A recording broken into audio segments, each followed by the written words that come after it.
The following is brought to you by the Social Suplex Podcast Network. Hey, this is Scott Norton, and you're listening to Keepin It Strong Style.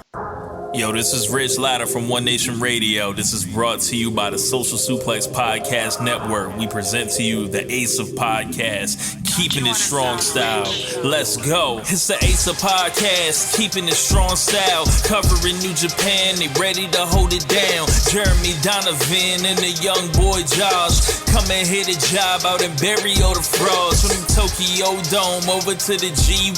Social Suplex is the network where we can get it done. I'ma chill and let them have it, cause this is just an intro. Keeping the strong style, 6 stars from the get-go, boy. Yeah, from Tampa Bay to the Tokyo Dome, this is Keeping It Strong Style with your hosts, Jeremy Donovan and the young boy Joshua Smith. And thank you for listening. Welcome to Keeping It Strong Style, the ace of podcasts on the Social Suplex Podcast Network. Jeremy Donovan here with the young boy Josh Smith. On today's show, we'll be reviewing Sakura Genesis, answering your questions, and covering all the latest news in the world of New Japan Pro Wrestling. You can support our show by subscribing to Social Suplex Podcast Network or Keeping It Strong Style on the podcast app of your choice and leaving a rating and review. You can also get all the podcasts and columns over at socialsuplex.com. Check out our Pro Wrestling Tees store, prowrestlingtees.com/socialsuplex. That's where you can get your official Keeping It Strong Style t-shirt.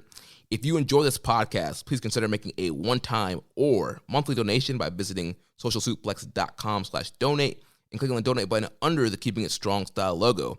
This week's episode is brought to you by the NJPW EXT, the only browser extension for NJPWWorld.com, with features like dark mode, improved translations and layouts, custom and shared playlists, synchronized viewing parties, and much, much more. It takes NJPW World to the next level. You can visit njpwext.us today for details. Young boy, how you doing, man? Oh, man, I am hanging in there. I got my first dose of nanomachines. Oh, nice. Got your microchip. Yeah, I definitely want to go out and buy a lot of Microsoft products for some weird reason. Yeah. Any powers yet? Nah. What was? Am I supposed to get powers, or was that? Some people are supposed to get powers from the shots. I know. Well, Rich got enhanced rapping abilities from getting COVID, but other people are supposed to be getting powers from their COVID shots. Now I'm feeling just kind of tired and sore, and my arm hurts. Well, I got my appointment scheduled for next week to get my microchip inserted. Bro, you could have had this done. Why did you wait so long? Because I was #behind instead of being ahead. The heck are you doing? Oh, man. And it's WrestleMania week, man. Here in our lovely city of Tampa, we have a bunch of independents coming in town, running. We got... Kinda. Yeah.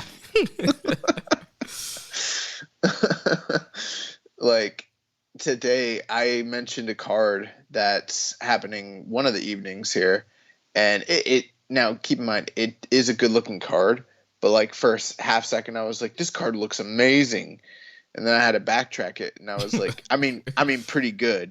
And in all reality, on a regular Mania week, this wouldn't register at all. I would definitely not go to this show on any other Mania weekend, but because most of the shows just don't look appealing to me, this individual one, I was like, dang, Loki and Leo Rush, that sounds kind of sick.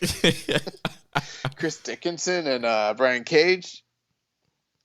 It is a cool looking show, but it's one of the shittiest things is For the Culture is probably one of the best looking shows of the week, and it's Thursday night at midnight. Yeah, I made the last minute decision. I am going to be going to For the Culture right after Bloodsport. Are you working the next day? I took Friday off. I was like, I can't take that day off, so I couldn't do it. On principle, I couldn't do it. So they actually asked me to work WrestleCon that day, but I'm not doing it, man. Like it's not a real WrestleMania weekend. Yeah, it's definitely not. I'm seeing all the Facebook memories of our trips to New Orleans and New York and all the great shows and matches and just fun times we had in both those cities. And I definitely long for a WrestleMania weekend like those two we had in New Orleans and Bro, I've been seeing videos that people have been posting online from past WrestleManias, and I'm like seeing Walter and PCO have a chop exchange yes, we at were there. Spring Break, and the crowd is just on their feet, and I was like, bro, I was there. I saw the moment where Matt Riddle, Will Ospreay, like did the big dive off the top rope in the rear naked choke. Yeah, and James Boyd like jumped out of his seat. Yeah, I saw that. I've seen a bunch of stuff. A bunch of like matches and moments, where I was there. Suzuki and Josh Barnett, Bloodsport, which was like 2 years ago, in New York, which sounds crazy, but yeah. Yeah, a lot of great moments coming out of those two WrestleMania weekends. We'll have a little bit of NJPW action here on Bloodsport as the current IWGP US champion Jon Moxley will be taking on Josh Barnett in the main event of Bloodsport. We also have Rocky Romero taking on Chavo Guerrero. So we'll see a few New Japan guys. Chris Dickinson is also on the card. I would do the Chavo. I'm just not feeling it, man. Ooh, Chavo. I'm out of it tonight. Yeah, also Alex Coughlin against Royce Isaacs. I don't know how you pronounce his name, but it's a rematch from the previous Bloodsport, and that one was very good the first time they fought. So this rematch should be pretty good. So yeah, quite a few New Japan wrestlers that are on that Bloodsport show, and I think you're going, and it sounds like Rich Latta is going to be attending with us as well, and yeah, I think that this is one of those things where like it's been hard to kind of convince you guys. I know you were going to go last year, but everyone's been every time I talk to people about Bloodsport, you guys are all real skeptical about going to see this shoot wrestling show with me. Well, and the problem is it's up against WrestleCon Super Show. It's better than WrestleCon Super Show, bro. I'm telling you, it's the best. It's the best Mania show, and it's no cap. This is not. It's just it is so cool. Well, I think once you guys see it, you're gonna be like, oh shit. Well, it definitely will be the best Mania show this weekend for sure. Well, we'll see. There's some other sleeper shows that I think that one that I mentioned to you guys. That's the VXS Lucid Dreams. That's that Friday night midnight show. That one actually does look very good, but that one people I think are kind of sleeping on it. For the Culture looks very good. Spring Break might be good. Yeah. I did hear, I was listening to Voice Wrestling today that they're doing their Mania weekend rundown. They're talking about all these like shindy shows that like my training partners are like working on, and they're like naming them like, who's this guy? Yeah. And I'm like, I train with those guys. there was a nice burial of Brian Idol on one of those reviews. So that was nice to hear. Yeah, I mean, Brian Idol's the shits. They're like, how do people keep letting this guy work? And they're like, I think he lets people use his ring. That's how Chase and Rance got to work that Kenny Omega Produce show. Oh yeah, the CEO show, yeah. Yeah. Got heat for that shit. Yeah. Well, all right. We have a lot of stuff to cover this week, so let's jump in and try and run through this and make sure we hit all the important talking points here. So first thing we need to get out of the way is the match of the month, wrestler of the month for March. Obviously, March is concluded, so we got to award these out. Young boy, tell us who the wrestler of the month is. Well, this is one of the tougher wrestler of the months we've ever had, but we kind of just, I don't know, we flipped a coin and landed on Shingo Takagi. Now, keep in mind, this is from March, so this would not include Sakura Genesis, which just happened this past week. Primarily through that tour, we're talking about the New Japan Cup almost primarily. And, yeah, I mean, Shingo and Will neck and neck almost, to the T. But we kind of felt between, the Goto match, the Ospreay final, the Okada match, as well as the Kenta match, there was just probably a little bit more consistency of greatness when it came to Shingo throughout that tournament. And we had named him our tournament MVP, and he's also going to be our wrestler of the month for March. And then for our match of the month, we went with our tournament match of the New Japan Cup, which was Shingo Takagi versus Will Ospreay from the tournament finals. Again, this was also another kind of coin toss, which we talked about when we were naming our top match of the New Japan Cup. We look at all the rating sites, and I mean, the top two matches pretty much across the board were Shingo and Ospreay and Zack Sabre Jr. from the second round. Both incredible matchups, but I think we just went with Shingo Ospreay just because of the history. It's the final of the tournament and just kind of that big moment in crowning Will Ospreay as the next challenger for Kota Ibushi and leading to that matchup there. And just overall, this is a really excellent way to end the tournament. So that's going to be the match of the month. Yeah, it's an interesting one because almost all the sites have the Ospreay Zack Sabre match rated just slightly higher. It'll be interesting to see how things shake out, come, award season. But, I think both you and I kind of stuck to our guns, and we both sort of felt like while they're both great matches, this was the deserving match of the month. Yep. Well, now let's move into our review of this past weekend Sakura Genesis show. Show kicked off. We had Hiromu Takahashi making a surprise appearance, being the hype man for the show, coming out with some thunder sticks, and again the crowd hyped up, teasing the potential of him being X in the United Empire, sticking to his claims that Will Ospreay is a cat, he is not human, and yeah, just getting the show off to a good start there. So much has happened since this show aired just a couple days ago that I kind of forgot that Hiromu even showed up at the beginning.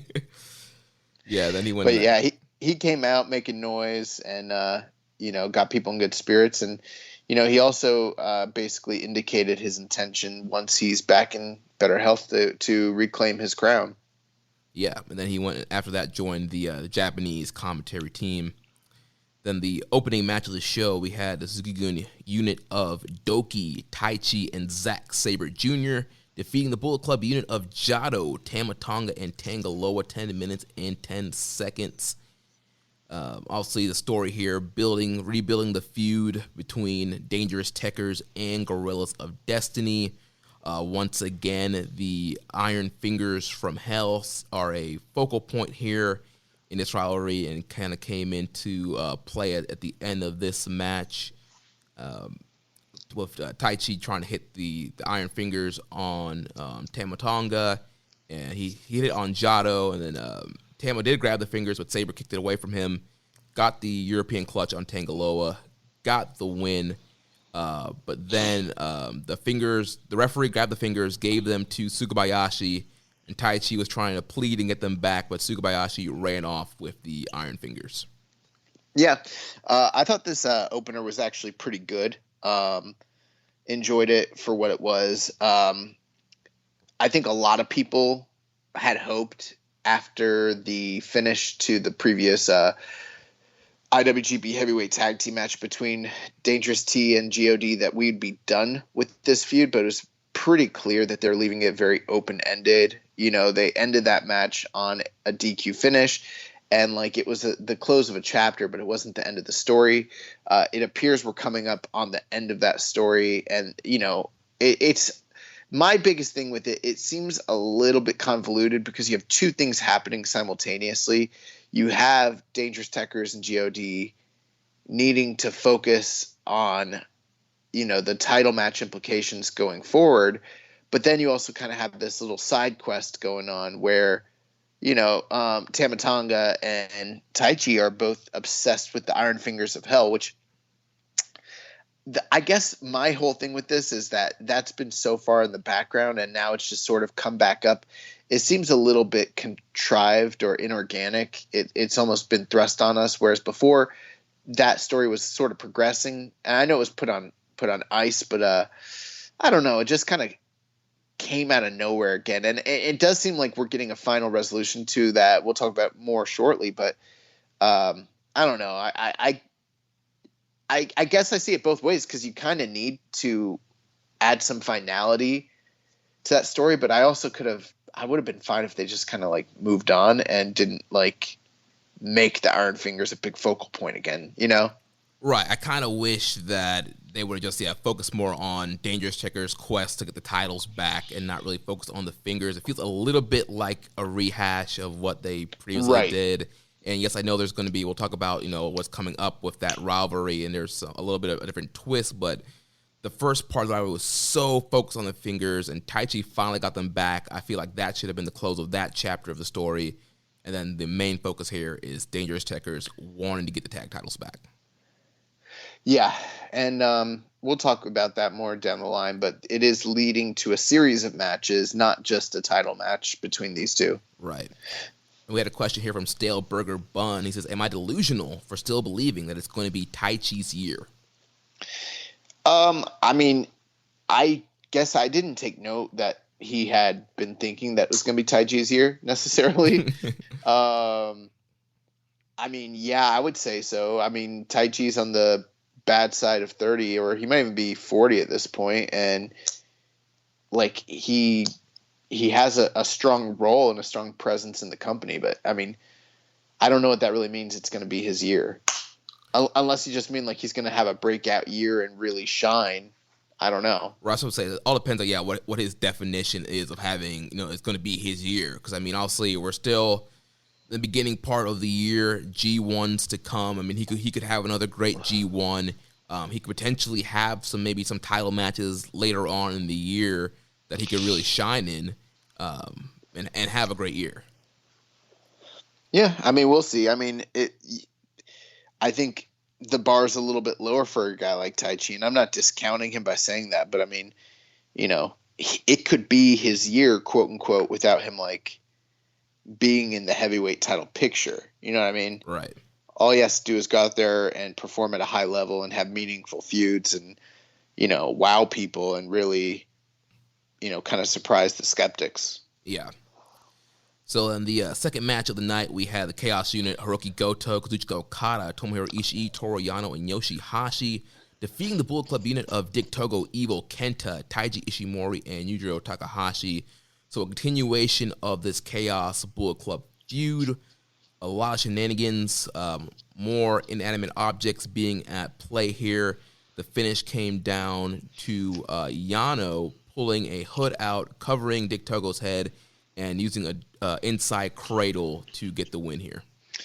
Yeah, very symbolic, because we talked, during the New Japan Cup how Evil had, used someone from Bullet Club. I'm guessing. Who do we know who turned off the lights? Yeah, during that match? It was Dick Togo.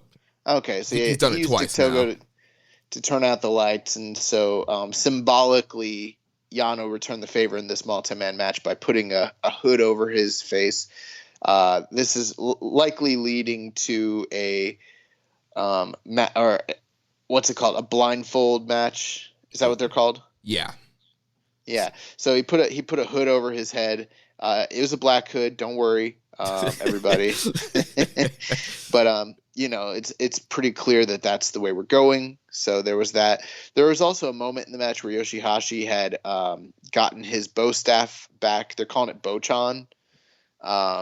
But by the end of the match, Bullet Club was able to regain the upper hand and regain possession of the bow staff and leave with it.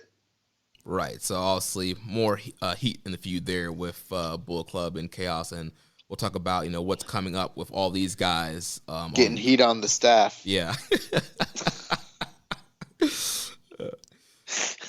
They also made it pretty clear at the end of the match that they're intending to do a 6-man tag title match.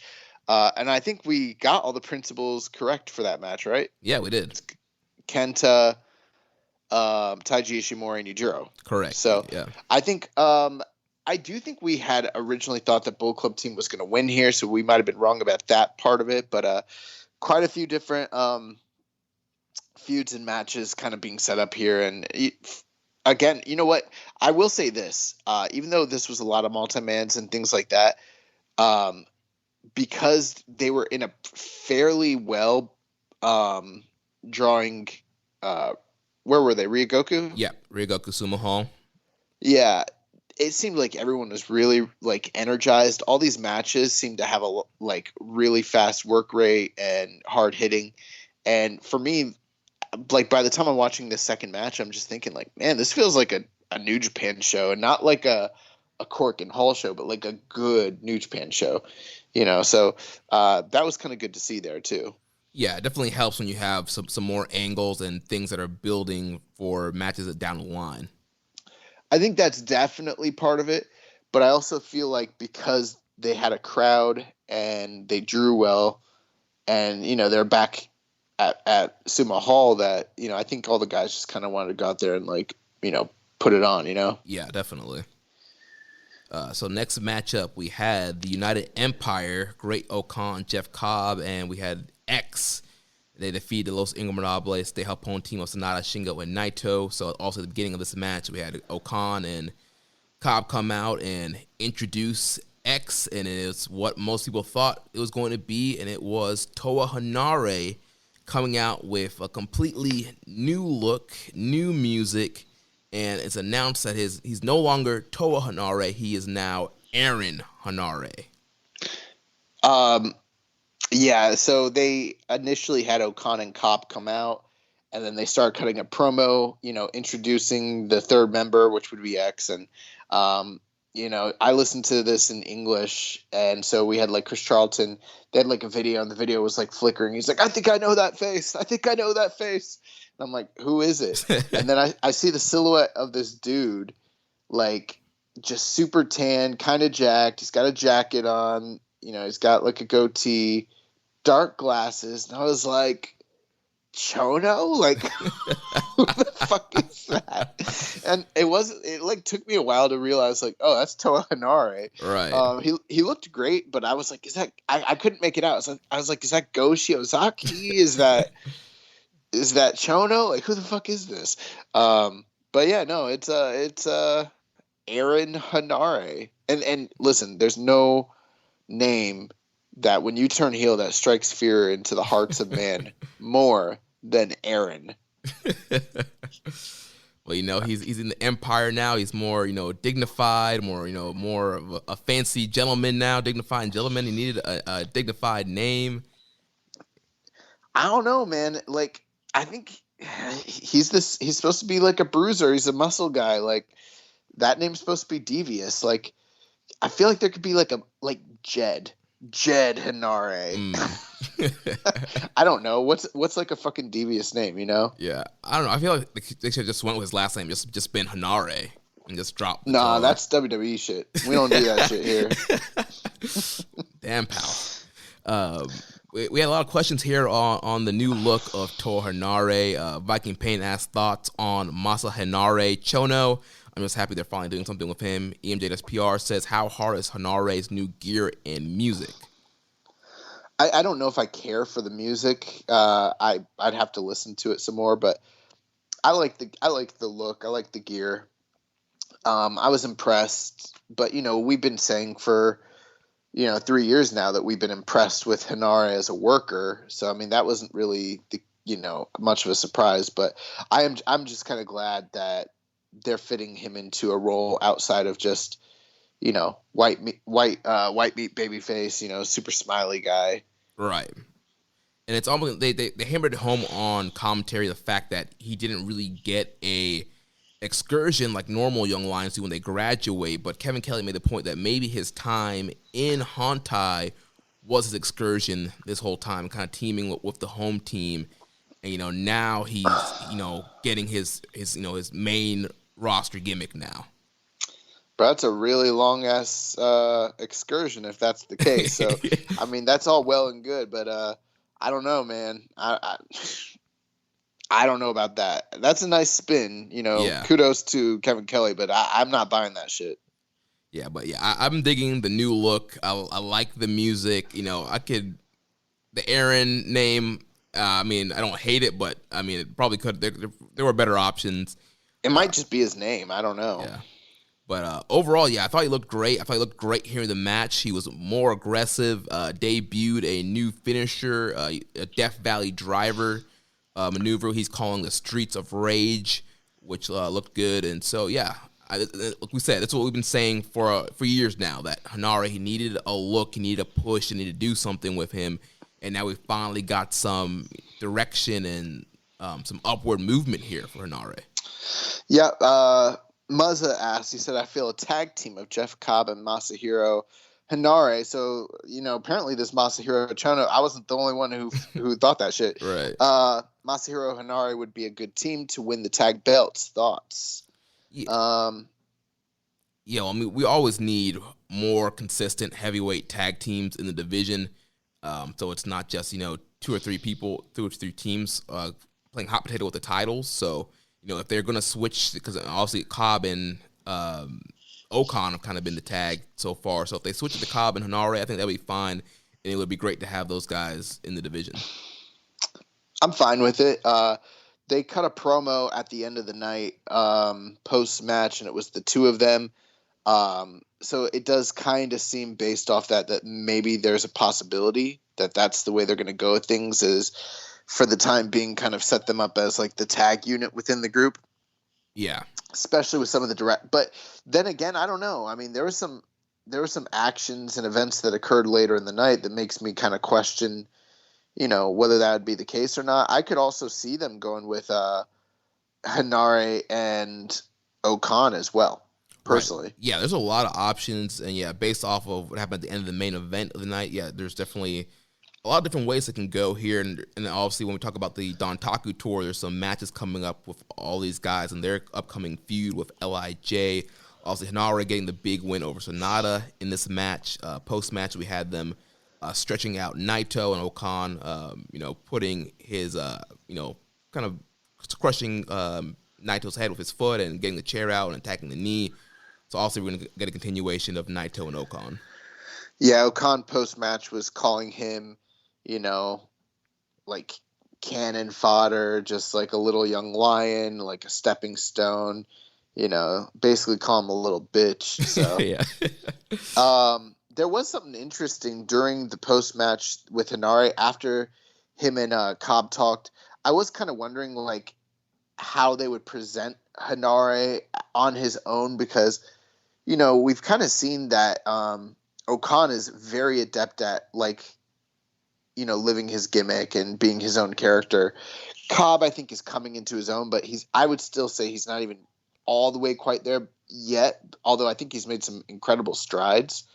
So it was very interesting to see how they'd present Henare. He cut an impassioned promo, but it was a little all over the place, and he talked about how for 5 years he's been with this company, and, he could blame Tanahashi or Makabe or whoever, but really what he needed to blame was New Japan for trying to mold him into this image that they saw for him, and he had to blame himself for saying yes master and basically just gritting his teeth and suppressing who he actually was. And now is the chance for him to be who he really was. But the interesting thing was he took off his glove, and he had this terrible scar on his knuckles, and he pointed to the camera. He's like, "That, you can't fake that." He's like, "I'll let the fans go and do some research and try to figure out what that one's about." And I'm thinking, did they beat this man?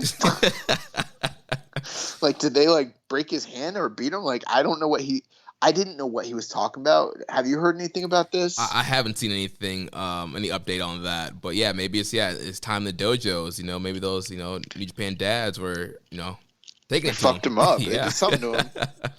Bro, it's some speaking out shit.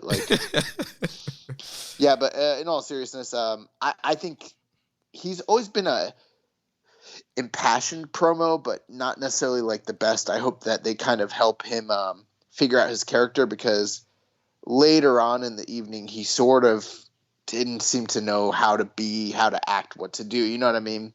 Right, yeah. So I think there's still kind of a learning curve with that. We also got a question here from Dom Homie 101. Any thoughts on this Aaron Henare guy? Why does he look so damn familiar? Yeah. So once, I don't appreciate this kind of question on this show. Okay. What do you mean? We run a clean operation here. Okay. We entertain the people, give them a nice show, and then we get these kinds of ridiculous questions. You clearly know that's Toa Henare. Like, don't try to fucking work us on our own show. I think he was alluding to another Chono reference. Oh, my bad. At least that's what I thought. I just figured he was talking about like Aaron Henare is Toa Henare. It could have been that too. He wasn't clear in the joke. Either way, I mean, like, I don't appreciate this this type of question on the show. Okay, you come with a real question or don't come at all. And so another question from Rambo and Sled Pig. He says, "I'm excited that Henare has a new direction and some new opportunities. Who would you like to see him matched up with in programs to get started?" I mean, there's always Ishii. Right. I mean, also that was the first thing that came to my head. You know, there's a history there between Ishii and Henare, and now that Henare is, has a main roster gimmick, a real gimmick now, and is getting a push, I think really, opening the chapter on that rivalry again would be great. Let's do this. Henare and Makabe, and he fucks up Makabe. He should go back to all his old partners. Yeah, he should get rid of Great Bash Heel, take on Makabe, take on Hanma, beat those guys, and go on to Ishii, Nagata, some of these New Japan dads and older guys that he's been feuding with, and kind of Tanahashi, get his wins back on them. I don't know. Well, it seems pretty clear based off the end of this match that they're going towards a direction with him and Sonata, at least short term. I don't know if that's going to be a long term working thing, but interesting thing at the end of this match, he won with, I don't know if he has a name for his finish yet, but it's Streets Death of Valley Rage. Driver. Streets of Rage. Oh, he's calling it Streets of Rage. Okay.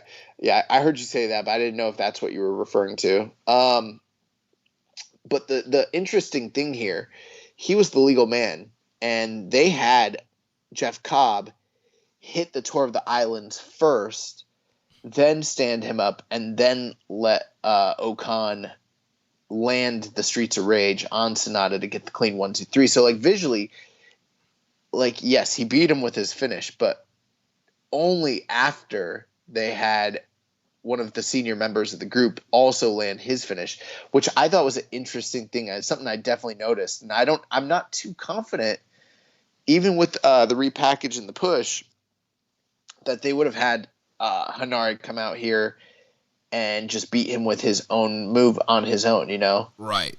Which I think it makes sense. Like, just because he's repackaged, he shouldn't just all of a sudden just start, killing people with his finisher. Well, people like Sonata, who is, a guy who's had IWGP title matches and is an upper mid carder. Just because he changed his gimmick doesn't mean he's just automatically becomes like a way better wrestler all of a sudden. So kind of the slow build of him getting wins and needing Jeff Cobb's help to get the win there. I think that made a lot of sense. Yeah.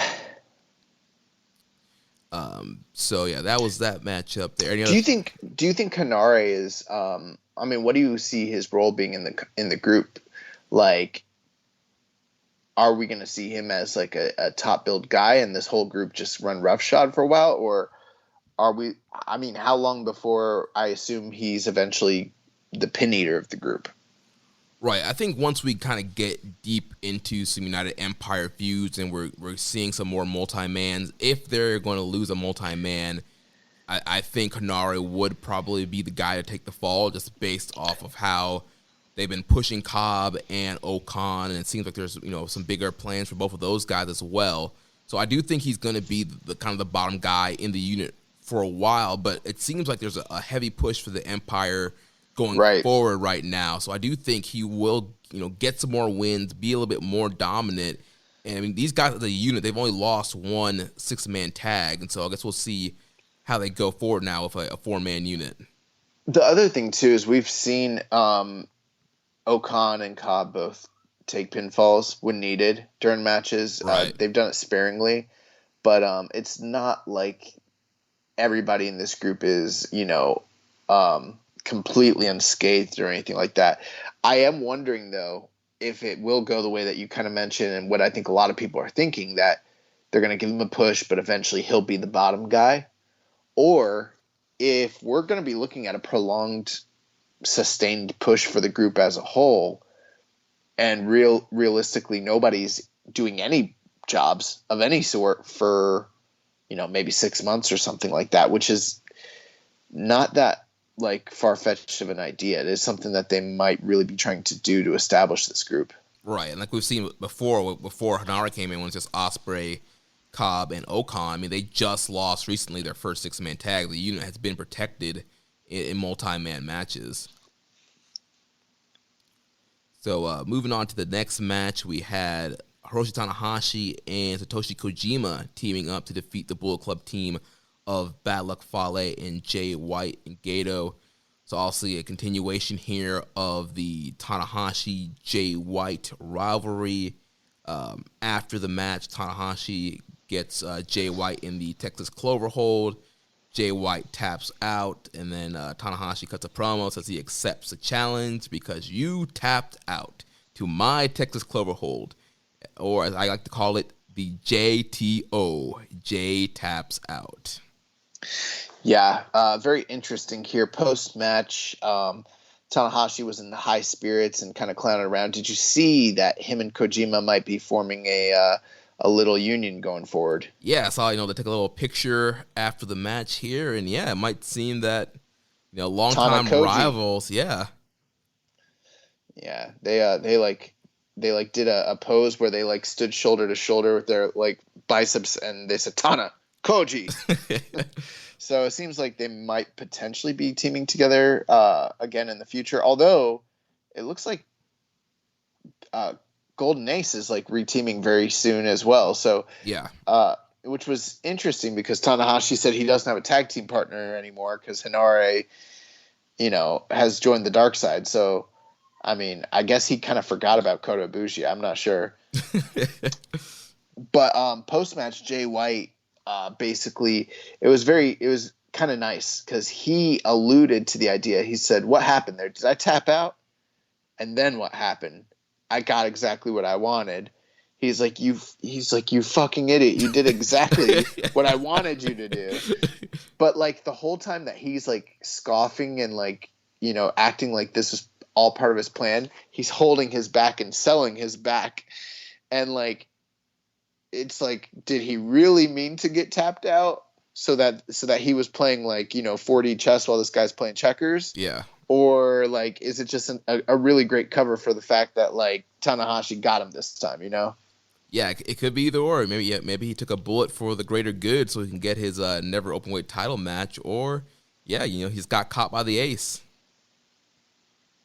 So, and we'll talk about that. That'll be coming up on the upcoming Dontaku Tour for that big never title matchup here.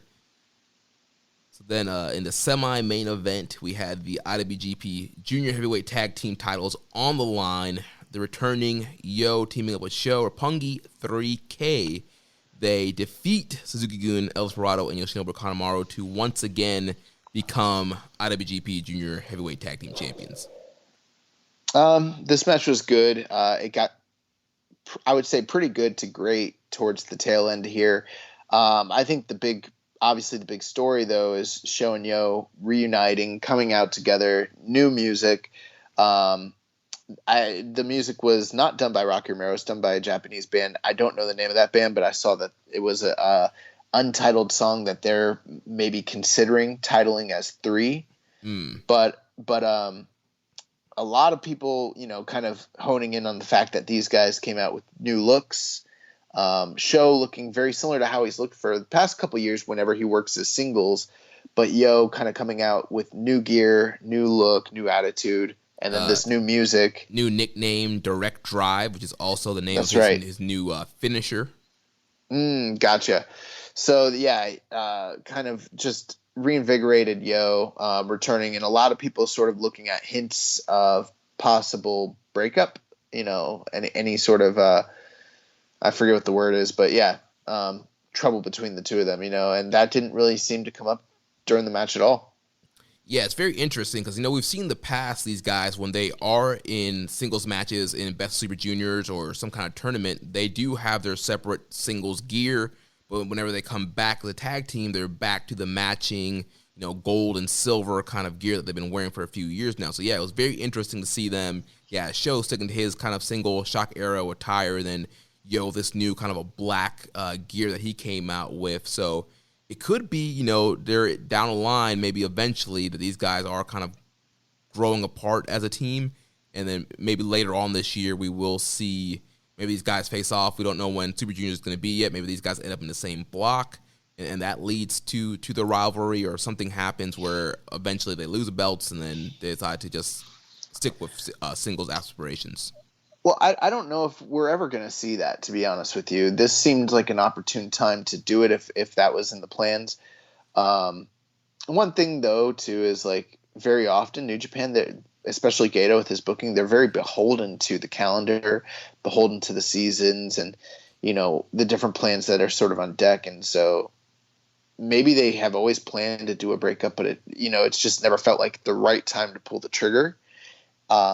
And then at the same time, like, maybe they don't have those plans. Maybe like that's something that we as Western fans are conditioned into expecting. And so we're sort of always trying to be ahead and like look for that sort of thing. One thing I noticed at the end of the match when Sho and Yo, regained the titles, they're in the back. They're drinking the Zimas. They're having a little celebration. And Sho and Yo, Yo's cutting like an impassioned promo just about returning and how like he's so thankful from the bottom of his heart for the fans and Sho and for Rocky and like for the opportunity to come back and win these belts again and to challenge for the junior title, all these different things. And like, I kind of thought to myself, we see a lot of times where teams break up, but we don't get a lot of times realistically where teams get these sort of like feel good moments, Right. Where like everything is harmonious, everything worked out. People were expecting it to turn out bad, but it didn't. And, and they're on top because they're the good guys. And then later on, when you have moments like that, it makes it even more bitter down the road when there is a potential split, Yeah. And you can like show clips of like the time when like they were rejoicing and they're like overcome and they're so happy. And I know that these guys have won the titles multiple times on many different occasions. So it's not like this is the first time ever. But this one did feel, based on the promo, like it was very special for Yo specifically, probably, coming back from like a debilitating injury like that. Right, and that was the center of the match. There was a lot of focus on Yo and the knee, Despy and Kanemaru attacking the knee. I thought Yo did a great job selling the knee, getting that sympathy and desperation there, and eventually coming towards the end of the match, he gets in there, and clearly Yo has been watching some JD Drake while he was rehabbing. He used JD's Drake finisher, the drill bit, which is that spin-out butterfly suplex that he used to get the win here, which is very interesting. They hit the 3K, didn't get the win off of that, and it took Yo's new finisher for them to get the win and win the titles here. Yeah, post-match, Yo challenged El Desperado to a junior title match, which he kind of obliged. So, here in the near future, we're going to be seeing Yo against Desperado, singles action. Post-match, Desperado kind of mentioned that the only way he's going to be willing to give him that title shot is if they give Suzuki-gun another junior title shot in return. So, Sho and Yo against Desperado and Kanemaru, I feel like we've seen this match. I mean, we've complained so many times, not about the quality of the matches, but just the numerality of how many times we've seen it. And we're getting it again. So right, and especially now, I'll see, things are still not completely cleared up with the pandemic, and it's hard to get juniors into the country, and so with junior tag teams, it's pretty much Suzuki-gun, Roppongi 3K, and Ishimori and Phantasmo when Phantasmo's in the country. So we pretty much got 3 teams here that are holding this division up, barely. How many times do you think that they have ever fought Roppongi 3K? I'm sorry, Suzuki-gun. Those two teams, how much times those two teams face each other? Yeah. I don't know. I'm going to say like 30. I think... Oh, man. It's not that many, but you're not far off.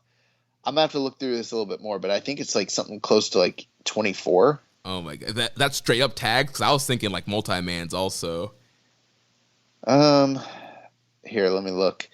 Well, I think that this is including like 3-ways, but these are pure tag team matches. Oh my gosh. Meaning like not multi-team, like it's Right, it's just 2-man teams. Just Roppongi 3K in them, yeah. Okay, now you know what? I guess we should take this back a little bit because this actually includes like Taka and Taichi, as well as like Suzuki and Taichi. The first time that Roppongi 3K fought Despy and Kanemaru, February 10th, 2018, and since then I think they've had like 17 matches. Yeah, it's been a lot. Yeah, so that's a lot. Like holy crap. Yeah. I'm trying to actually find the answer here on Cage Match, and I'm seeing Doki and Desperado teams as well. So maybe it's not quite that many, but it's somewhere in the like 10 to like 12ish, something like that, which is still like for New Japan in straight tag team matches. That's a lot in a short time span. Yeah, these teams have faced each other a lot. And something else also special about this junior tag title match, believe this was the same building that they made their debut as Roppongi 3K when they came back from Excursion and won the tag titles from Ricochet and Taguchi. So another little special wrinkle there with them winning the titles in this building. Grunty Dodds asks, any thoughts on the new Roppongi 3K theme? I liked it a lot, personally. For me, it reminded me of like a Sega Genesis, like later stage of like a side-scrolling like beat 'em up sort of game. Just like the like piano that was just like like very fast paced. Like it just gave me Sega Genesis vibes for some reason. Yeah. It's going to take a while for me to get used to. I mean, I did like it, but I mean, I really did like their Roppongi 3K Rocky Romero produced theme a lot.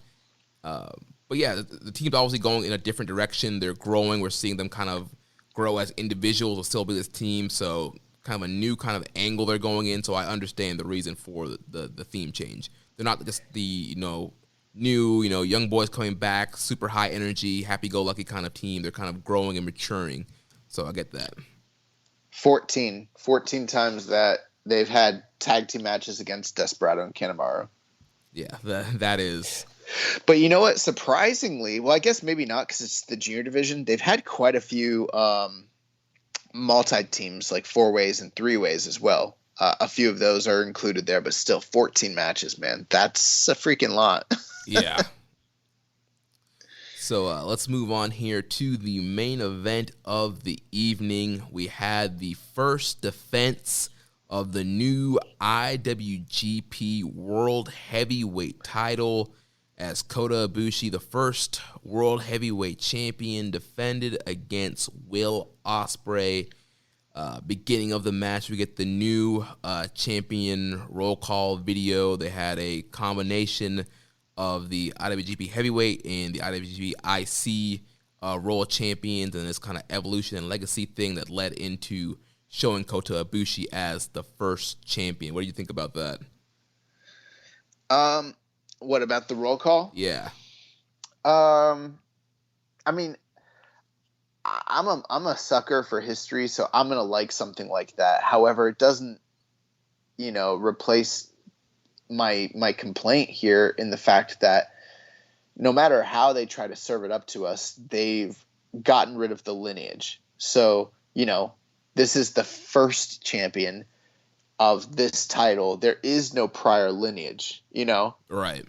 Much in the same way that when I could be wrong. I don't remember if it was Jumbo or Tenryu who won it first, but when they I believe it was Jumbo. When Jumbo unified the All Japan Triple Crown, like they didn't like harken on the fact that there's 3 lineages. Like, yes, they're part of it, but this is a new title, and he's the first champion.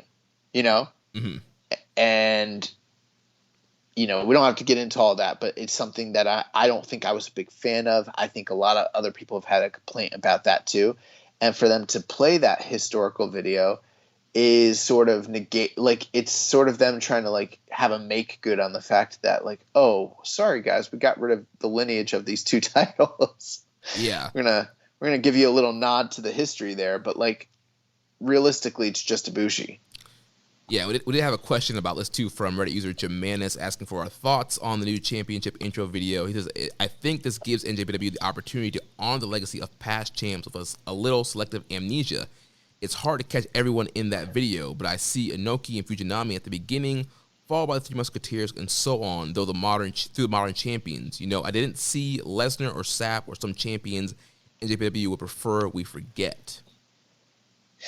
Yeah, and I mean that's part of the problem is the IWGP Championship for the better part of 34 years has been one of the most consistently booked championships, especially given the era that we just came out of where New Japan was doing all this big business and was so revered. There wasn't really a need to undo that lineage, undo that title history. It just doesn't really make a lot of sense, to be honest with you. Yeah. I heard someone today actually was talking about it, and they were saying, why did they do this? They didn't really have a good reason why, and they thought maybe it's because we'd alluded to this last week. I said that sometimes management comes in and just changes things because they feel like they need to change things, right? Yeah. To put their stamp on it, and maybe that's what this is. It's the new regime coming in and being it's a new era, and not understanding or caring how much people really respected and revered the lineage. And I guess the last point I'll make towards this is you could have given us a new belt and it would have been fine. And you could have put the word world into the title and it would have been fine. And you could have unified the belts and it would have been fine.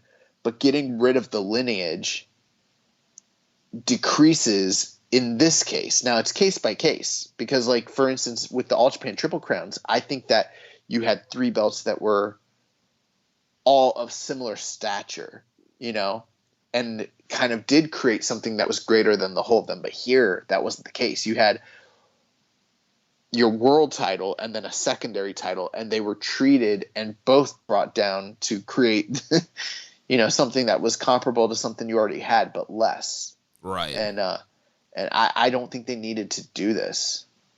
Yeah, we've talked about this before. Yeah, I don't think they need to do this. Also, I mean, it would have been so easy just to, like you mentioned, put the world on the title, get the new belt, and then Ibushi could have been the 70 or the 70. He still would have been the 74th champion. Then with Ospreay winning, he would have been the 75th champion instead of Ibushi being the first and Ospreay now being the second. Yeah, and then I guess it's cool that they're showing us these IC champions, but it's the IC championship, yeah, it had its day in the sun and it had some really great champions, but it wasn't the IWGP title, Right. Chris Jericho is not a former IWGP champion. La Sombra is not a former IWGP champion. Neither is Hiroki Goto, Or MVP. Or MVP, So, I don't know, man. I get it. It's cool. I wonder how long that's going to continue. I have a feeling it might even just be the one time. Right. To kind of start it off. They might do it until they build up a few more champions, and then you just. We've already got a lineage going now. We've got 2 champions, yeah. So I don't know. Yeah, why would you do that? Yeah, or it could just be their way to feel. They feel like they can kind of appease the fans who are upset about the lineage by showing, hey, look, we're still honoring them with this fancy video. I'm not buying what they're selling. You can call it what you want and say what you want, but that's not what it is, Yeah. And I'm sure there's some people that are why are you guys getting worked up about something that's fake? And it's hey, I get it, but the title's supposed to mean something, and if this new title does mean something, that's great, and that is what it is. But you can't have your cake and eat it too. You can't tell me you're honoring the previous titles, while also erasing the lineage. Right. Because that doesn't fly. Like if you're erasing the lineage, then that's what you're doing. And just be I'd prefer they not thinking about it and talk about it in the air. Like I'd prefer they just not do this. Like if you guys want to go into this new era so boldly, like just fucking do that, you know? Right. Just put your bull stamp on it. Yeah, we got rid of the lineage. Here's our first champion. Just go from there. It's like a breakup. It's like, yeah, we're not together anymore, but we had some good times. Let's look back on those fondly. We can still be friends. Well, the fuck?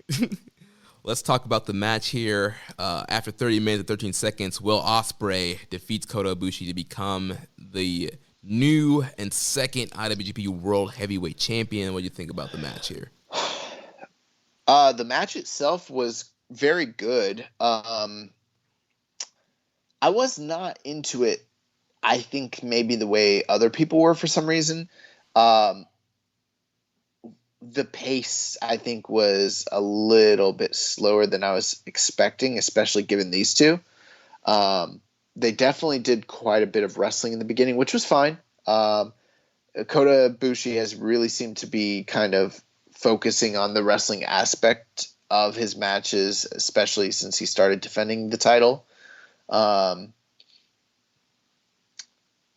I don't know, like there was some really great stuff here. I mean, there was the spot where Ibushi did the like schoolboy roll through into like some sort of like, German. I don't even know what you call it. Yeah, like that sort of crazy slam. That was amazing. I love that spot. Ospreay did he draped Ibushi over the ropes and hit a shooting star press, and then went up, hit another, standard shooting star. That was incredible. There was a flying knee that like Ospreay killed Ibushi with.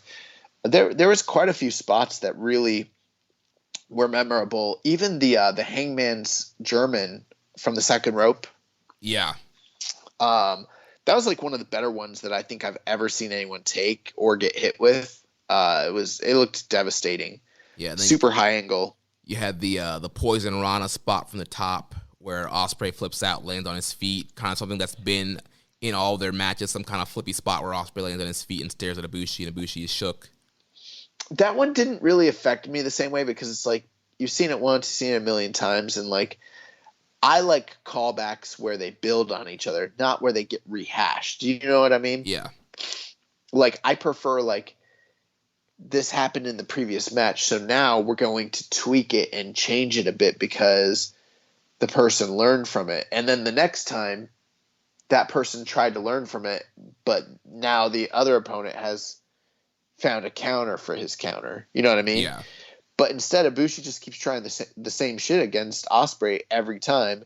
Ospreay lands on his feet every time, and then Ibushi looks shook like, how the fuck did he do that? Well, bro, when was that December match with him and Omega against Tanahashi and him? That was like, what, 2018, 2019? Like, that was years ago. Yeah. Like, bro, you should have figured this out by now. Like, stop trying to do variations of a Arana, yeah. of a Rana off the top rope and expecting this guy to not land on his feet. Like, what the fuck? Yeah. But, in a vacuum, if you've never seen it before, that's fine. I like my matches that are in a series to have a series build and feel to them, personally. Yeah, I thought the match was really great. I actually kind of enjoyed the kind of a little bit of a slower pace from these guys and a lot of the grappling in the beginning match. I feel like it kind of fit well with just kind of all what's happening in New Japan. They have this whole thing of like evolution and legacy with the titles, and I think this match really kind of showed the evolution of Ibushi and Ospreay's style. Both of these guys are traditionally, people will call them spot monkeys. All they do is flip. And now they've both evolved their styles where it includes a lot more wrestling, a lot more striking. It's not all about the flips. And so we got a lot of that here with the grappling, the intentional body part work, Ospreay working over the neck and back throughout the match, Bushi targeting the shoulder and the nose and points in the match. And so I thought that was really good stuff there. I liked that, but it kind of got just abandoned and forgotten later on in the match, which, like, I don't always hark on that, but my whole thing is if you're going to tell a story around it, like don't totally abandon it. Yeah. Like that was something that they kind of totally abandoned. I thought the match was fine. The surprising thing for me was just how absolutely dominant, in my opinion, Will Ospreay really came off in this match.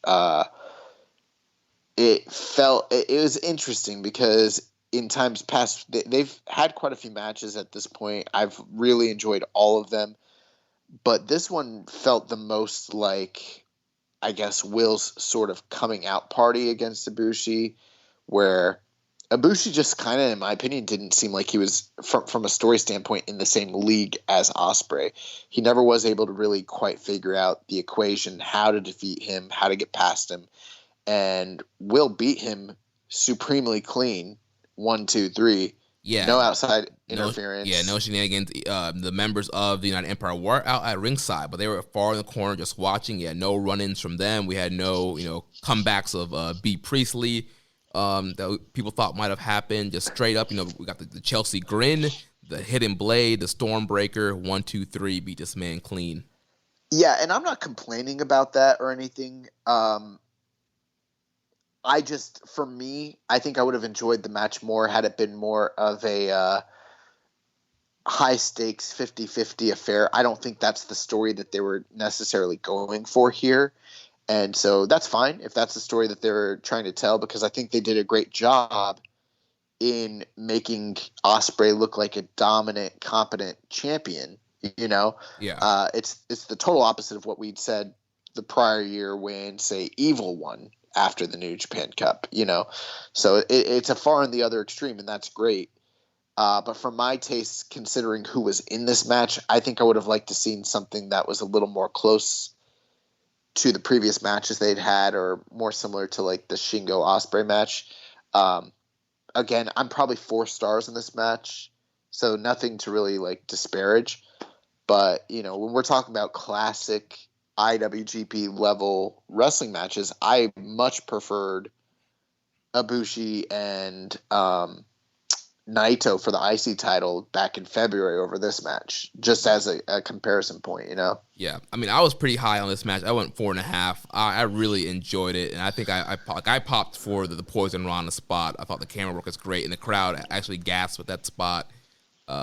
And yeah, there's a lot of stuff in this match I really enjoyed. I definitely don't think it was their best match that they ever had, but for me, it was still in that 4.5 range. I know a lot of people I've seen I've seen a lot of 4.25s, some 4.5s, but more kind of the 4.25, 4-star range. So I think that's pretty much where I am, and I've seen a lot of people say that they have better matches than them. Well, I'm like, well, clearly because they've had better matches in the past.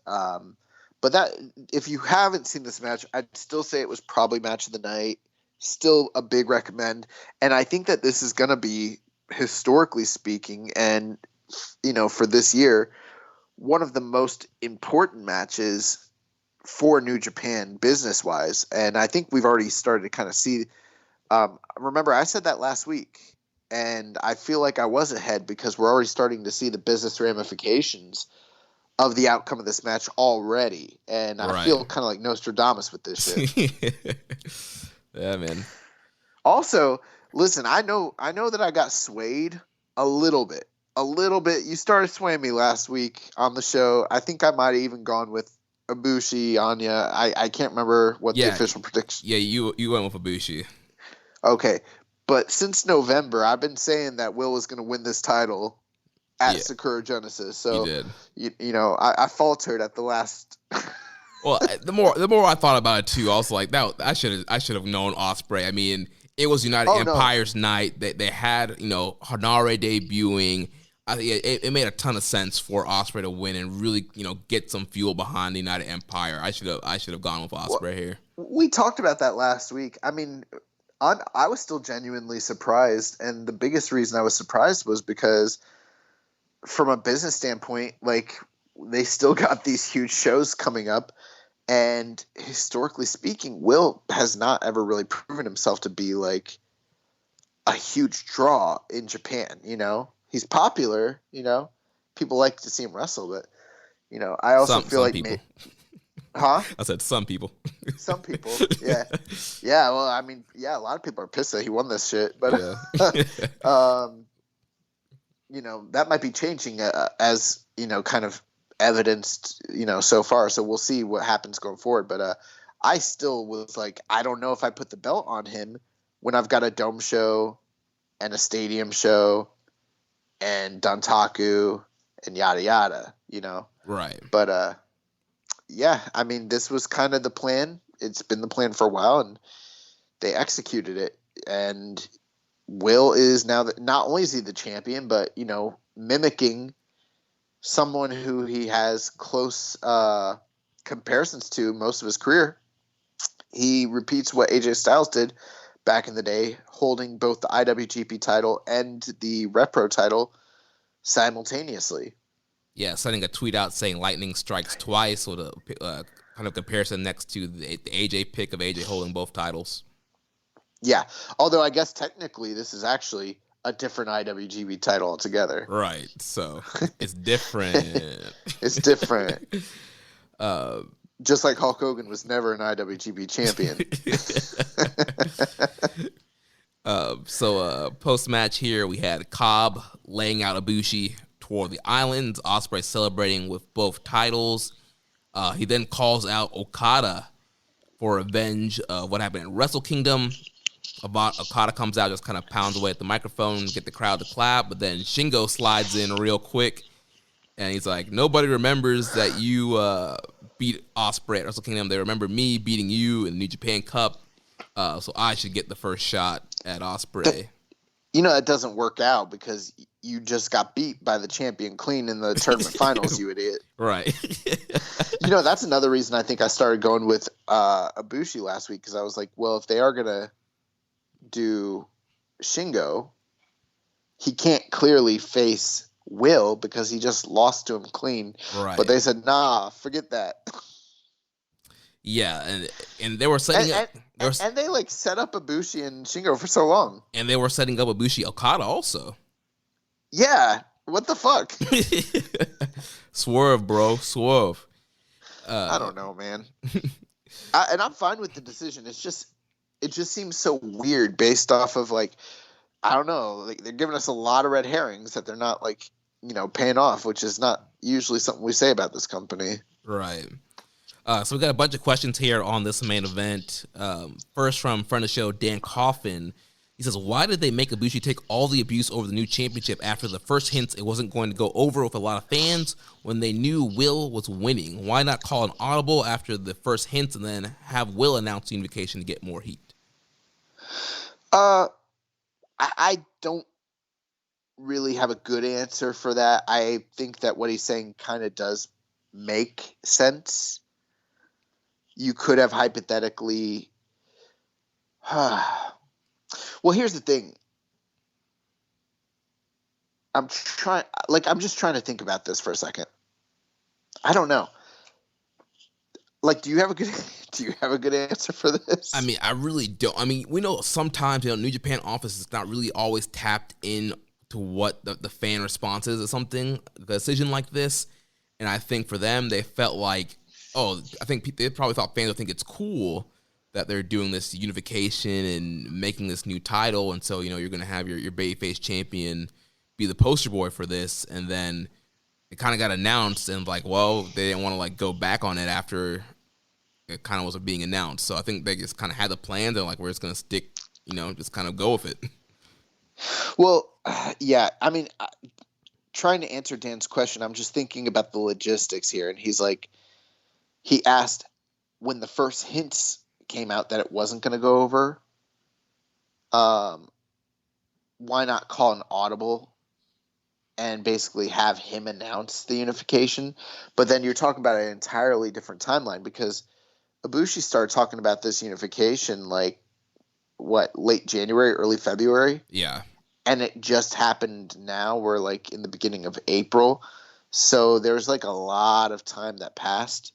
I don't know how they could have audibled after, because the whole idea was that it wasn't supposed to go over bad. The whole idea was that a fan favorite was supposed to introduce it, and it was supposed to be received well. I don't think they ever intended to get heat off of it at all, because like you said, I don't think they were trying to get heat. Right. And I think by the time, like, once you have the babyface announce it, you kind of have to do it. Right. And we didn't know at the time that they were going to get rid of the lineages, because he just kept talking about unifying the titles, which, like you mentioned earlier, it would have been fine if they unified the titles and kept the lineage. And so when they had that press conference, it was like right before Sakura Genesis, we're like, oh yeah, the belts are being unified. Oh yeah, by the way, we're scrapping the lineage. Like, Ibushi is going to be the first world heavyweight champion. I think that was when the really big uproar came. Yes. I mean, kind of. I think once people realized there wasn't going to be a IC title, that was like the first initial controversy as well. But I don't know that they could have audibled is the problem, because I don't think that they were trying to get heat, as unbelievable as that sounds. Right. Next question from @PureRezzo1972 on Twitter. He says, my question is, what would you do with Ibushi now? Is it time for him to turn heel and have the Tanahashi feud? No, I would say no. I mean, think about it. We've already got a conundrum as it is when it comes to Jay White. I mean, Jay White is like one of the top heels in the company, and then you kind of had Evil sort of in that role last year. And now you got Ospreay sitting at the top with some heavy hitters right behind him, Khan and Jeff Cobb. And it kind of puts, Jay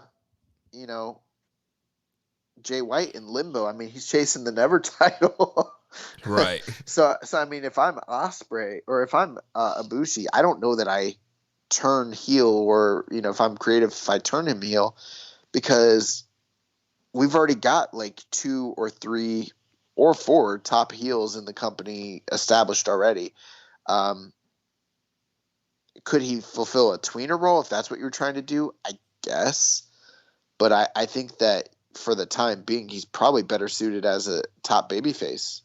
Right, and we've seen there is money in the chase, and like we talked about last week, Gato loves to do tragedies. The tragedy here is, the new champion lost his belt on the first defense, so now you're going to have this kind of redemption arc of Ibushi trying to get the title back, and so I think there's a story to tell there of him trying to chase and working his way to get back through Ospreay. So I think, the most logical thing would be to have him work through the Empire. Cobb laid him out. You could do a Ishii Cobb matchup. You could do Ibushi Cobb. You could do Ibushi Great Okan, Ibushi Hanara. You can have Ibushi, feud with the United Empire, fight through those guys to eventually get back to Ospreay. Yeah, I don't know about all that. That would be fine. I'm not sure about the creative. That's too hard for me to call. But, the bottom line is this. By the time May comes around, I'm assuming we're probably going to have this new title firmly around the waist of Okada once again. May to May, you're talking about a 12-month period. We've had 3 completely new IWGP champions in the span of a 12-month period. Now, some people might complain that that's too much hot potatoing, but I mean, I felt like every guy that had the title had multiple defenses, had strong reigns, and that's what we got with Evil. That's what we got with Ibushi, and I feel like that's what we're about to get here with Ospreay. It's very clear that they are getting many of these guys established as IWGP level contenders and level competitors, because we are about to see, some of these, the older guard, de-emphasized and de-escalated, within the booking. So, this is them making stars and them elevating guys, and that's what they decided to do with Will, and that's what they decided to do with Ibushi. And I don't think they're done with Ibushi by any means. I can't say when I think he's going to regain the title or anything like that. But I'm assuming he's going to be a major player for quite a while to come. Yeah, I don't think heel turn's definitely not the right move here. But I'm glad that you brought up Switchblade Jay White, because we actually had 2 questions here. One from good friend of the show, Rich Latta. He says, what's the Will versus Jay rivalry look like now? Has Will pulled ahead? And then we had a question from Reddit user Amos Barbatum. It says, with Will Ospreay winning the title, it feels like Jay White's new era has really hit a wall. with Will as a de facto heel gaijin at the moment, do we see a path for Jay to become the dominant champ we know he can be, or is he forever stuck constantly chasing the mountaintop like so many others like Naito and Ibushi? That is a tough question to answer. I mean, I think it's clearly evidence that the company has a lot of faith in Will. They have for quite some time. They've given him a lot of opportunities, and he's excelled every single time they've given him those opportunities. But Jay is still doing some of the best work of anybody in New Japan right now. He's even, on the tails of a Tanahashi match that I was not a big fan of during the New Japan Cup. They've been able to get me invested in a rematch between these two guys. So that just kind of tells you, what kind of work he's doing. I'm not sure as far as like what the timeline is or anything, but I also put Will in that camp with Ospreay, with Ibushi, as guys who are not done being IWGP champions. I think the real question here is people are focusing too much on, Sonata, Will, Jay, Ospreay, Ibushi, which is going to be, they're focusing on them within this one realm, and it's a secondary realm. The real question is, who's going to take down Okada? It's Okada and everybody else. Right. I know Okada hasn't held the title for a while because they've been allowing a reprieve of time for all these different individuals to get circulated. But guess what? The story isn't Will and Jay, even though that's, an ancillary story. The real story is who is going to be the ace after Okada? Who's going to be able to dethrone Okada? Because we're getting ready to coronate him once again come, this next Dome show in May. Like, that's the real narrative here. Yeah. As far as like Rich's question, as far as if Will pulling, that's an interesting one. So I don't think that Will has pulled ahead of Jay. So these guys have kind of had like parallel careers and being the guys and kind of won their ascents into New Japan. And I feel like Jay kind of already got established as IWGP guy. He won the title, main event at Madison Square Garden. He's been in these kind of big, title match and title pictures. Ospreay was just recently elevated to heavyweight, and now we're seeing the full push. And now I feel like Will and Jay are kind of on the same level right now. Will just won his title. He's being established as a main event guy. I don't think he's quite pulled ahead of Jay right now. Yeah, I mean, it kind of depends on what level you're really talking about. And I mean, I guess we could do the whole comparison of, titles they've won, places they've been, match quality, skills, promos, yada, yada. But I mean, at the end of the day, I think it's really going to come down to who's done more in the company. And at this point, it's Jay White. That's not to negate anything that Will has done. But Jay has done more in a shorter period of time in the company. Now, that doesn't mean it's always going to stay that way. And there's clearly a rivalry between these two, professionally and maybe even personally. I don't know. But I'm looking forward to down the line for the matches that are still yet to come between them. I think a lot of people did expect when Jay – at the end of Wrestle Kingdom, cut the tearful promo, went away, and was getting sort of some positive feedback from the Chaos guys. I think certain fans were expecting him to come back and to be on the path to a babyface turn because it was so clear that they were about to ascend Will Ospreay as the top guy to babyface. That hasn't really spun out or happened that way, and now we're in a place where we have two top gaijin heels simultaneously. Will's the number one right now, clearly, but I'm wondering when they do lock it up in the future, is it just going to be a G1 sort of thing where they're only fighting at G1s, or are we going to see full blown Bullet Club versus United Empire feuds. These guys fight over the title. You know, they have a long storied rivalry. Like, is that where we're going? I think that's an interesting thing. But again, it's all secondary to Okada. Okada's the guy at the top right now, and like someone's got to take the mantle from him, and he's like only 33, 32? Yeah, something like that. Yeah, he's still young, man. Like, I don't know, it's a tough one. Yeah, that is the main story here. But I mean, I don't think, like you mentioned, I don't think Jay is done being a top guy. I think he's definitely going to get another title run in the future. He's going to be one of the pillars of this kind of new era going forward.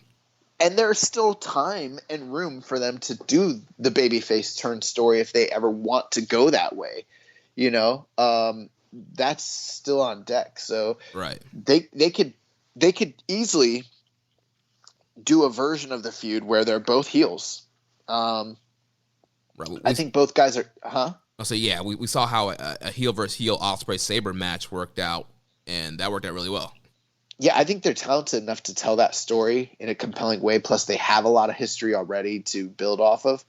And then when they're ready, they can come back with the roles reversed down the line as well. So, I mean, there's a lot of tread on these tires. Yeah. Next question from Reddit user Quake71. What are your thoughts on no personality Ibushi getting a major title run while Sonata never gets a title and he is accused of having no personality? I feel like Sonata is technically superior in ability to Ibushi, but gets no love. What? Oh, man. Okay, I'll be respectful here. Quake71, I appreciate the question. I disagree with you in almost every single point here. Ibushi has tons of personality. Now, it might not be the kind of personality that like that people are accustomed to like here in the States, but to say he has no personality is like, that's ridiculous. That's not true at all. And then to compare him to Sonata, who literally actually has no personality, and to compare it to Ibushi, it's night and day. As far as like technical ability, yes, Sonata is a great technical wrestler, but like Ibushi's like one of the all-time elite wrestlers that has ever like lived on every single level, no matter what style or aspect of professional wrestling like you want to focus on, whether it's mat wrestling, shoot fighting, striking, high flying, comedy, deathmatch, intergender, like junior style, blow up dolls. Yeah, like there's no doubt. Like there are very clear reasons why Ibushi is where Ibushi is, and Sonata is where Sonata is. Yeah, I mean the fact that Sonata's gimmick has to be Cold Skull to cover up the fact that he doesn't have a personality is all the proof in the pudding right there. Also, like, to say Sonata gets no love is ridiculous. This guy gets like an annual title match. Like, bro, 2019, what did we get, like 3 or 4 Okada matches? Yeah, this guy gets. Come on, he's gotten so many pushes, so many opportunities. Dude, the last multiple titles, 4 years of New Japan Cup was all built around him getting closer every year until he finally got to the finals and won. Yeah, that's not an accurate thing at all. Yeah, Sonata's gotten plenty of love, and we talked about in the show. You can pull up the cage matches. You could look at the match quality. Yes, Sonata is a great athlete. He's a great wrestler, but oftentimes he only wrestles up to the level of the guy he's in there with. You're not going to count on a Sonata to elevate a mid card guy and have this kind of blow away match. Like, you can put Ibushi in there with anybody, a young lion, a mid card guy in the main event, and you're going to get an incredible matchup. Sonata should never be IWGP champion. Just throwing it out there. Next question from Viking Pain. Do you guys think it's too soon for Shingo to get a title shot? I don't want to see him get fed to Ospreay again, especially coming off his loss to Will in the New Japan Cup. Or do you guys think Shingo actually has a chance to win it, since first-time champs tend to always drop the belt after one or no defenses? First-time champs don't tend to drop the belt in their first defense to another person who is getting their first shot. That like almost never happens. I feel pretty confident that they're not hot-shotting this belt to Shingo, which means for the Ospreay haters or for the Shingo lovers or, whatever on the Venn diagram, the crossovers between those two groups, which I think is probably pretty high. Yeah. Much to their dismay, Shingo's going to eat another loss in quick succession to Ospreay. They could go the hour draw. They could, but even if they do the quote unquote draw, that's a way they could go, but it's still not a win. Right. Shingo's not winning, but if they don't want to beat him, they could pull a draw out. They could, yeah. I mean, that's on the table. But then again, and that might be the way to go because, Ospreay had to rely on quite a bit of cheating and outside interference to defeat him in the last match. And then, in a clean, straight up one-on-one match, maybe he doesn't have enough to beat him clean. But then, so that would be part of the narrative of Ospreay's title run. I kind of like that story, but either way, Shingo's not beating Will Ospreay. Right. So do you think it was too soon to do this matchup?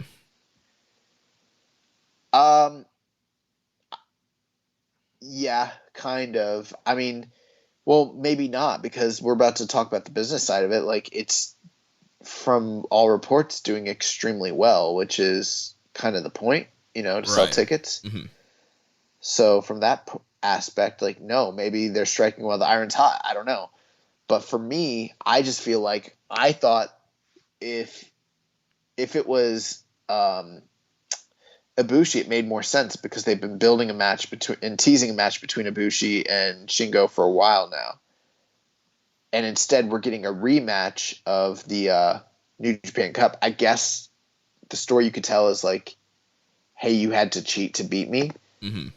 But Shingo never even made that a talking point during his promo when he came out to challenge, which is something I think he really should have focused on. You needed help to beat me clean this time, Right, yeah. So I don't know.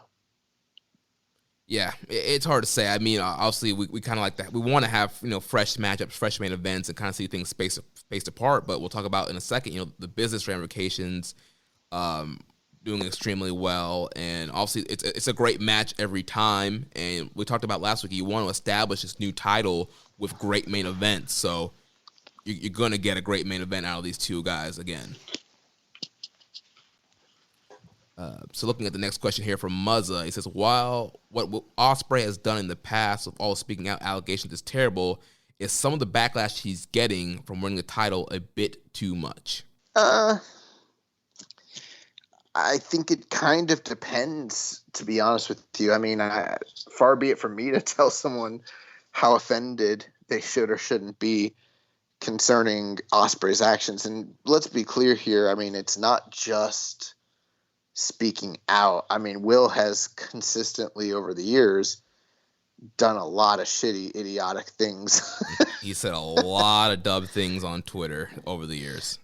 Bro, remember the time, since we're talking about WrestleMania weekend, remember one of our first the WrestleMania weekend in New Orleans where he told me to fuck off, and I didn't do shit to him. Right. We were just trying to get a nice little drop for the podcast. And we hadn't even heard any really bad stories about him back then, but now now my story sounds a lot more plausible, right? Right. But even with that being the case, I mean, I think that I don't know. I don't want to say the wrong things here because it's definitely if someone is upset about what he's done or what he's been alleged to have done or how the company handled it, or they're not a fan of his because of those things, I get it. But I also think that sometimes there are mob mentalities that can develop over things. And if it's fashionable to dislike someone because it's gaining steam and traction, sometimes that will happen. So I don't know how, sincere all the hate is. It might just kind of be something that people have fallen into. But then again, who am I to really question that? If you're upset about it, then you're upset about it. But I also think that there does need to be like a measured response to it, because I mean, if you think, and I've come on the air and I've said, I think wholeheartedly, 100%, I think the things he was alleged to have done with the speaking out movement happened. I think he did that shit. That's my opinion. Based off the evidence, based off everything I've heard and seen, I do think he did it.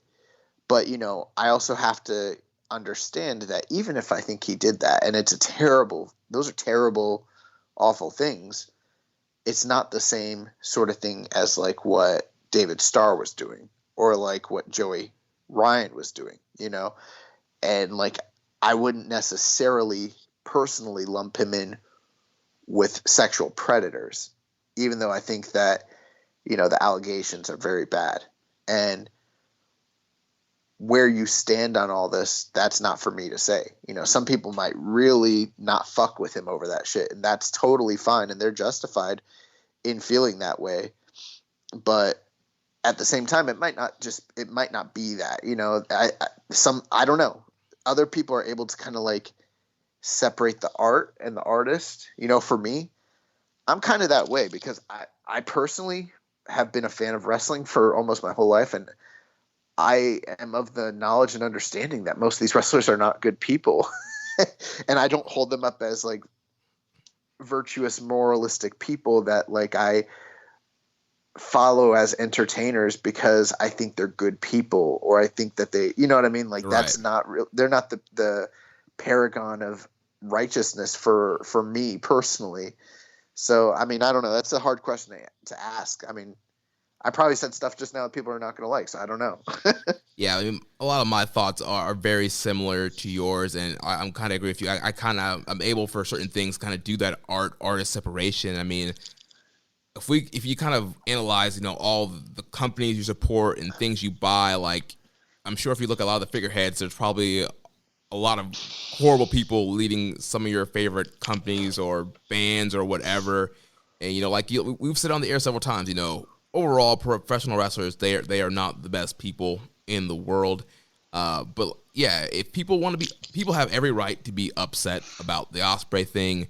And people don't want to watch his matches. If they don't want to watch New Japan anymore, they're mad he has a title. They have every right to feel that way. But clearly we're seeing that for business wise, this seemed like the right decision. And there's other ways to look at it too, is like, so much of what you hear and see is going to be based on what kind of insular like bubble of wrestling you sort of habitate.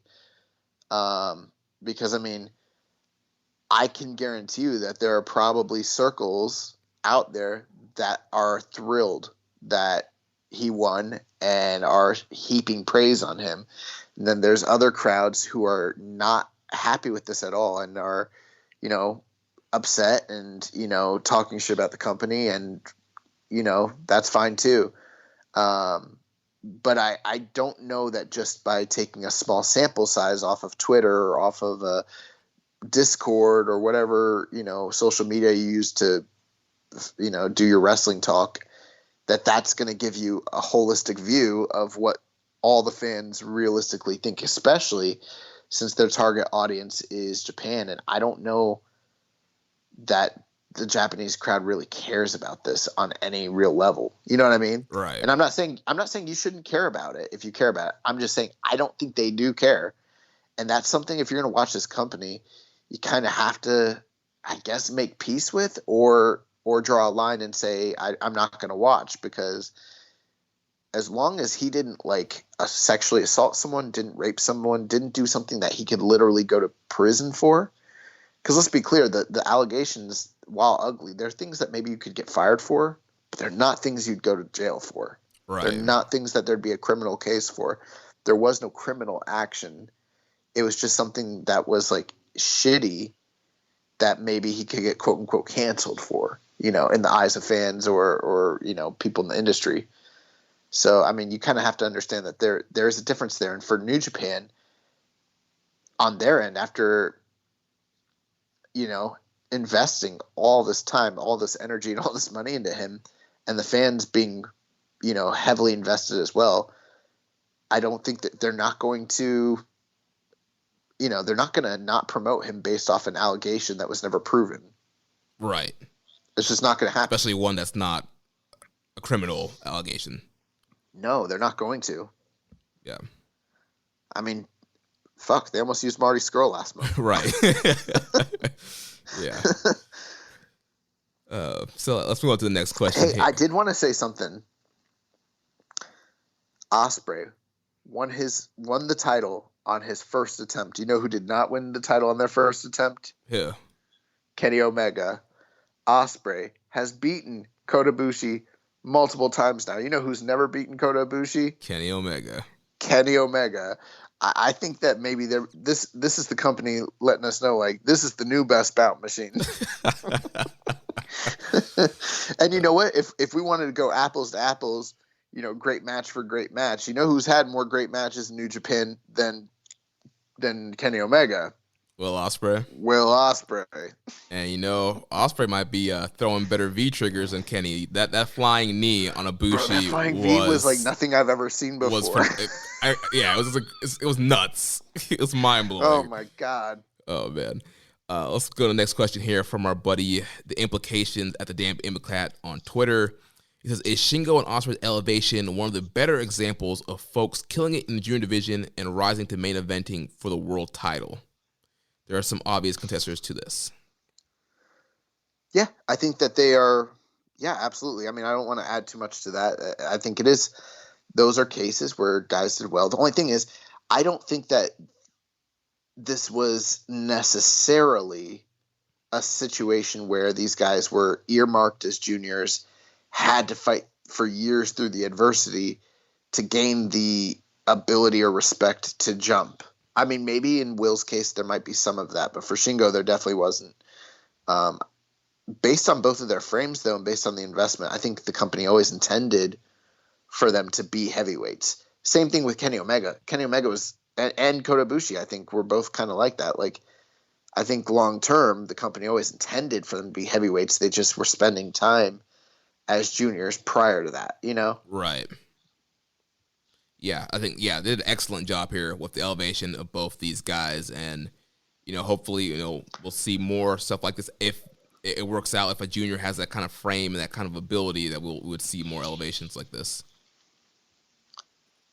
Next question here from Dom Honey 101. We kind of talked about some of the stuff he asked. He asked any opinion on the actual match between Ospreay and Ibushi, which we talked about. Any idea what is next for Ibushi? We kind of threw some ideas out there. Is it possible that we could see Ibushi run through the other members of the Empire until he gets his rematch against Ospreay, which is kind of what I was thinking. I don't know if they'll tell that entire story, but at the end of this match, you alluded to it, or you mentioned it, Jeff Cobb, delivered a tour of the islands to a, defeated and prone Kota Ibushi. So that seems to be a direction that they're going to next, with that. It also looks like, based on the calendar, we might even be getting tag matches between these two groups going forward, so I'm not totally sure. But, I don't know if we're going to get him running through the Empire story, because he didn't even get to run through LIJ like he was supposed to. Right. He also asked, so if Kota Ibushi coming up on the short end, what are your guys' thoughts on Ibushi's title reign? To me, I think Ibushi's run with the title was underrated, one with some great to good matches, but people aren't going to view that due to being in their feelings about recent changes. Yeah, I think we talked about it last week. I think most of his title reign is going to be dominated by the double gold and the unification and that whole aspect of the story, not so much him as a character or his motivations or his vindications, his personal feuds or anything like that. I think he had some really great matches during his double title run and all that, but I think it'll be seen as a good reign, not a great reign or anything like that. Yeah, just like we mentioned last week. Yeah, the reign's definitely, when we think back to Ibushi's reign, we're going to think back about the unification and the losing the lineage and this new title. And I think people are not going to focus back in, oh, yeah, he had that great IC match with Naito. Oh, he had a great match with Despy. He had a great match with Sonata. People are going to kind of overlook all that when examining his reign. Yep.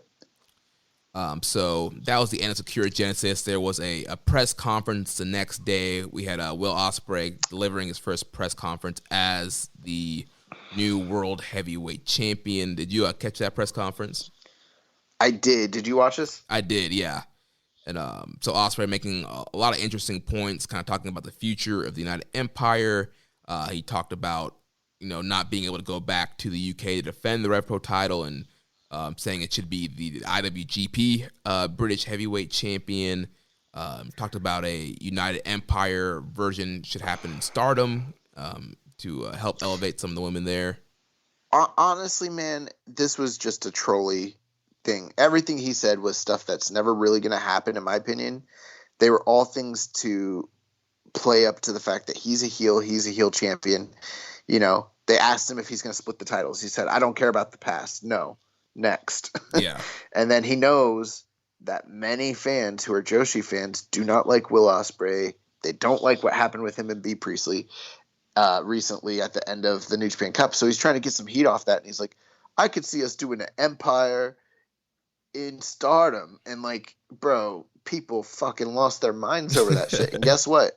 If you lost your mind over that shit, you got worked. You're a mark. And then he's playing with Britt Rez, talking about how like, well, I can't get back to defend this British title. I don't know what they're gonna do. I'm gonna just hold on to it. And he's gonna have to figure out some shit. He's gonna have to hold on to the SWE title while I'm over here. Right. And he's like, I might even, have them redo this. It won't be the Rev Pro title. It'll be the IWGP. Like, bro, that would fucking piss off so many because people. Like, I don't know if you know this, but the Rev Pro title is like a unified title that like carries two of the lineages of like some of the oldest like British heavyweight titles. So like, no, people would not fucking like that if like it became a New Japan title and it's no longer affiliated with Rev Pro. Like, right. And he talks about wanting to do a match against Drew McIntyre. He talked about title versus title. Talked about he wants to work with WWE. Yeah. These are all troll things, bro. This is not real. Talked about CM Punk and like how in the past Punk talked about facing Ospreay, and he's like, "Oh, if you really want to prove you're best in the world, come face me." Yeah, and that's something. We have some questions here about that. I would like to see that, but I don't think it'll ever happen. He also talked about how, at this point he's the greatest British wrestler of all time, and he named some wrestlers that have come to Japan and they never held the big belt, British Bulldog, Dynamite Kid, Pete Dunne, but none of them could get it done like he got it done apparently, blah blah blah. So and it's honestly it's pretty well known that like the greatest British wrestlers of all time are either going to be Johnny Saint or more likely Billy Robinson, who did hold world titles in Japan, by the way. Yeah. But with his gimmick, like he's just trolling everybody, like he's a heel, and that's what I thought. I didn't think that the press conference was terrible. I thought it was fine, but I thought it was a little bit subdued, a little bit reserved. I would like Will to like lean in to his heeldom a little bit more, but it was funny because he was clear. Every single point that he made were clearly things that are like just trolls, and people are fucking biting on them hook, line, and sinker, and they're getting worked, and they hate him, and it's kind of hilarious. Yeah, instantly getting triggered, and I'm just triggered.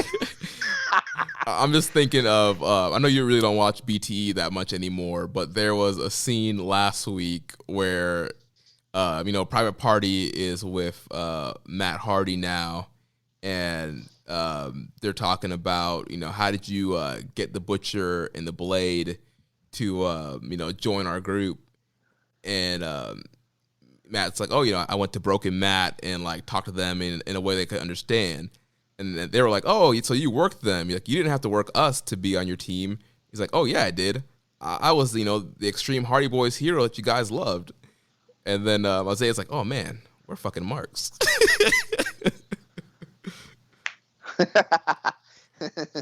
That's funny. Yeah, so people getting worked here. The questions we had, Viking Pan asked, do you think the Rev Pro British Heavyweight Championship will be rechristened as the IWGP British Heavyweight Champion per Ospreay's request? I'm going to say no to that one, but I mean, at this point, they could do it. That title spends more time in Japan than it does, in the UK, so I don't know. Right. I mean, we'll see what happens. They had the whole, was it SWE title that they're doing the tournament for? Yeah, that's from Southside Wrestling Entertainment, which got swallowed into Rev Pro, due to COVID and maybe speaking out too. I don't know. I don't know the whole story there, but yeah, they're trying to kind of. Well, the last SWE champion was your boy, what's his name, David Starr, and they clearly had to take the title off him. So yeah, they need a new champion, and whoever wins that tournament, yeah, it's supposed to be. And I think he's playing up heat on that tournament as well. Yeah. Like, that tournament's not really that big a deal because, clearly I'm over here doing big things. So you guys are just going to have to make do, Right. His second question, he said, what are the odds we see the CM Punk Will Ospreay match actually happen? We know Ospreay really wants it, and Punk has said in the past that he was open to facing Will Ospreay if the money and story was right. I don't think it's going to happen personally. It really comes down to desire at that point when it comes to CM Punk because, we've seen that there's a willingness from WWE to work with him. Management has gone on record and said that, they would, provided everything worked out right, they'd work with him again.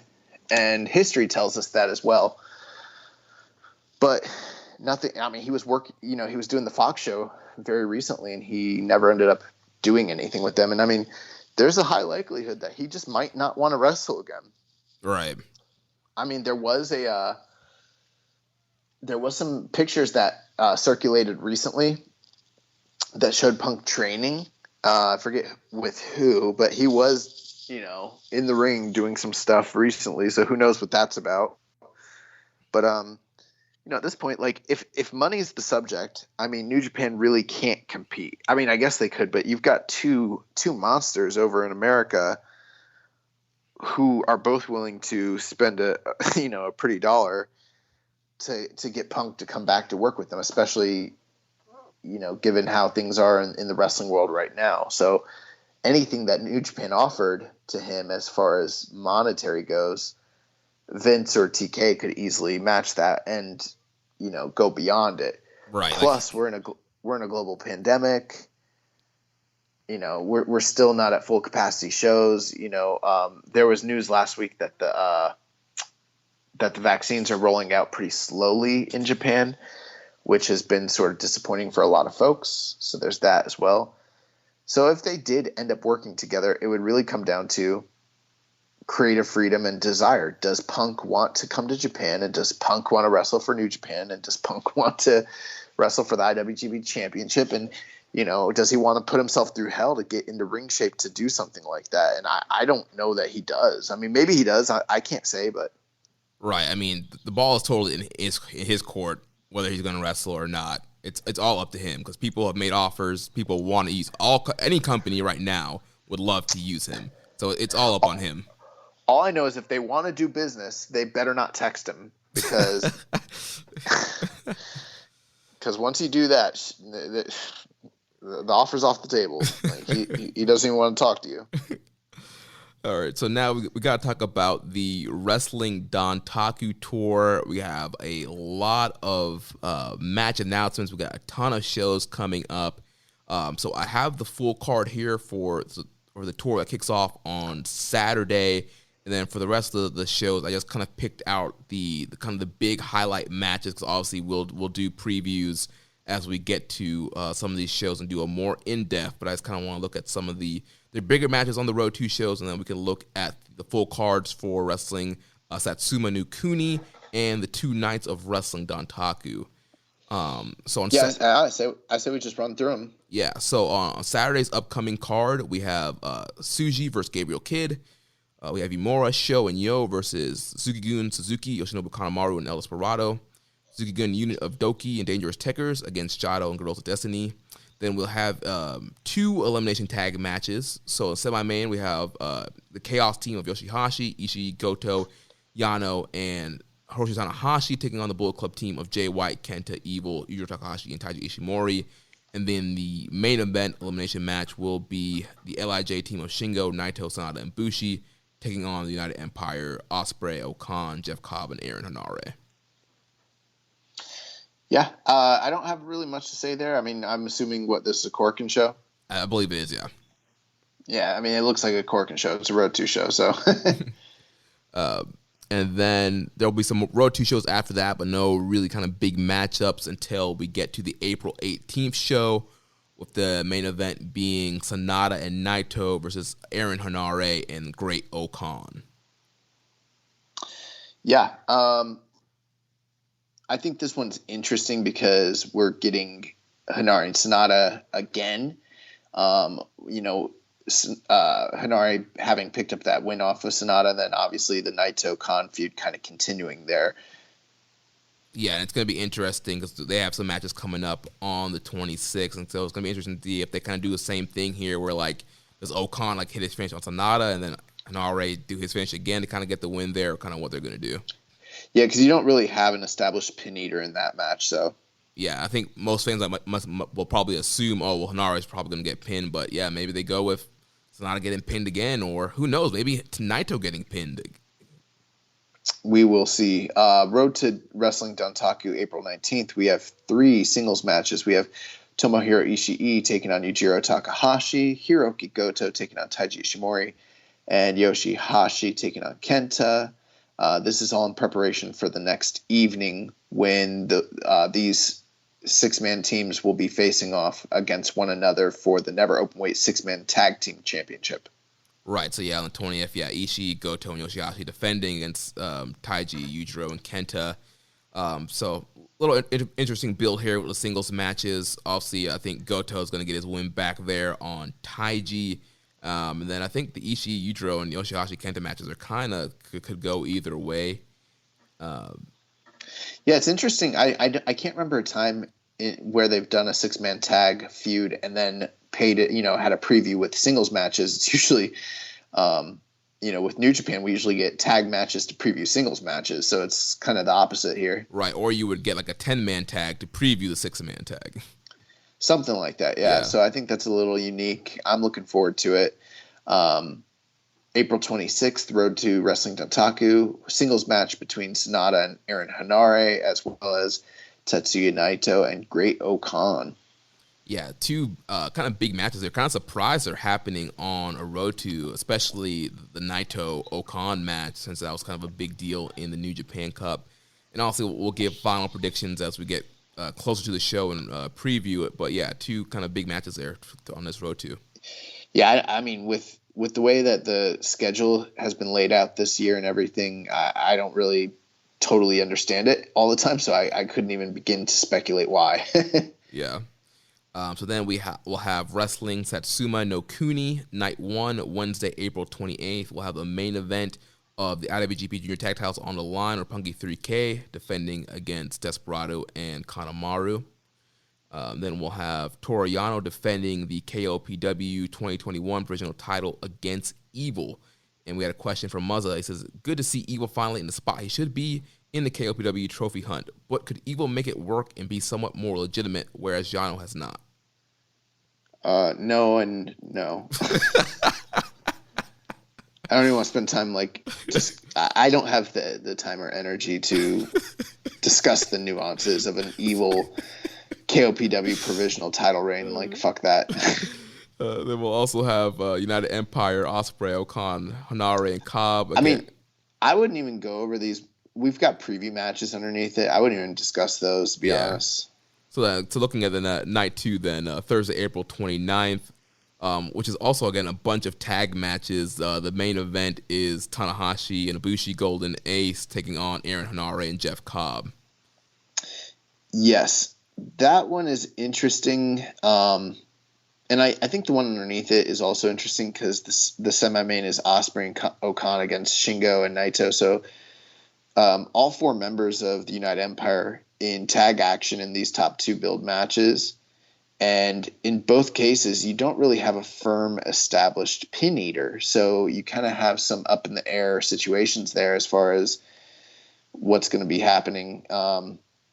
The other thing that's interesting as well is just Ibushi, assuming up to this point, doesn't really have an established challenger or opponent, but he was attacked by Cobb at the end of the title match just recently. So, I'm supposing that they're probably setting up a big Ibushi Cobb match going forward based off this tag match here.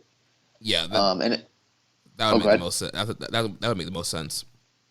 They also have Tanahashi and Ibushi teaming together as Golden Ace for the first time in quite a while. I know they're in the 6-man tag with Okada recently, but it feels like it's been a while since we've actually seen Golden Ace proper. Right. And then Ospreay and Okan against Shingo and Naito. That one's obviously Shingo and Ospreay preview match there, but we're getting more Okan and Naito. So, it seems like there's a possibility that whatever happens on that singles match that we kind of detailed from the Road to show, maybe they're still building to something down the line on a bigger stage between the two of them. Right. I wouldn't be surprised if we ended that Road to show on like a fuck finish or something based on this. Yeah, there could be like a DQ or a count out that could lead to them having another singles match down the line. I don't know. Iron Fingers? We'll get to the Iron Fingers here. So Wrestling Dontaku Night 1 is happening Monday, May 3rd. Main eventing with the Never Openweight Championship on the line. Hiroshi Tanahashi will defend against Switchblade Jay White. Rainbow Slam Big Ass is the upcoming Tanahashi versus Jay White match. The first time the Never title has headlined a bigger named show. Does that portend a change in the style of matches associated with the belt, or is the heavy-hitting Never style coming to the main event? I don't really know the answer to that. Can you think of a Never title match that like main evented a big show like that? I mean, I guess it all depends on what you consider big shows. Like, where does Dontaku kind of fall in line with like New Beginning? I think it's about the same. Because when we had Tanahashi and Shingo main eventing one of the New Beginning nights this year. I guess that's true, yeah. But that's like that also was like, kind of falls in line with his question because he's talking about, the modern change where it's being slotted higher up, and that was pretty recently when that happened. Yeah. I can't think of. I'm sure somebody will Google and find a match, but nothing else is really coming to the top of my head right now. But I don't think that this match is going to be a traditional Never style match just because it's Jay White. I think it's going to be a Jay White Tanahashi match, and obviously there's a lot of focus on the JTO against the TTO. So that's going to be a lot of the focus of the story. I don't think this is going to be our normal hard hitting Never match.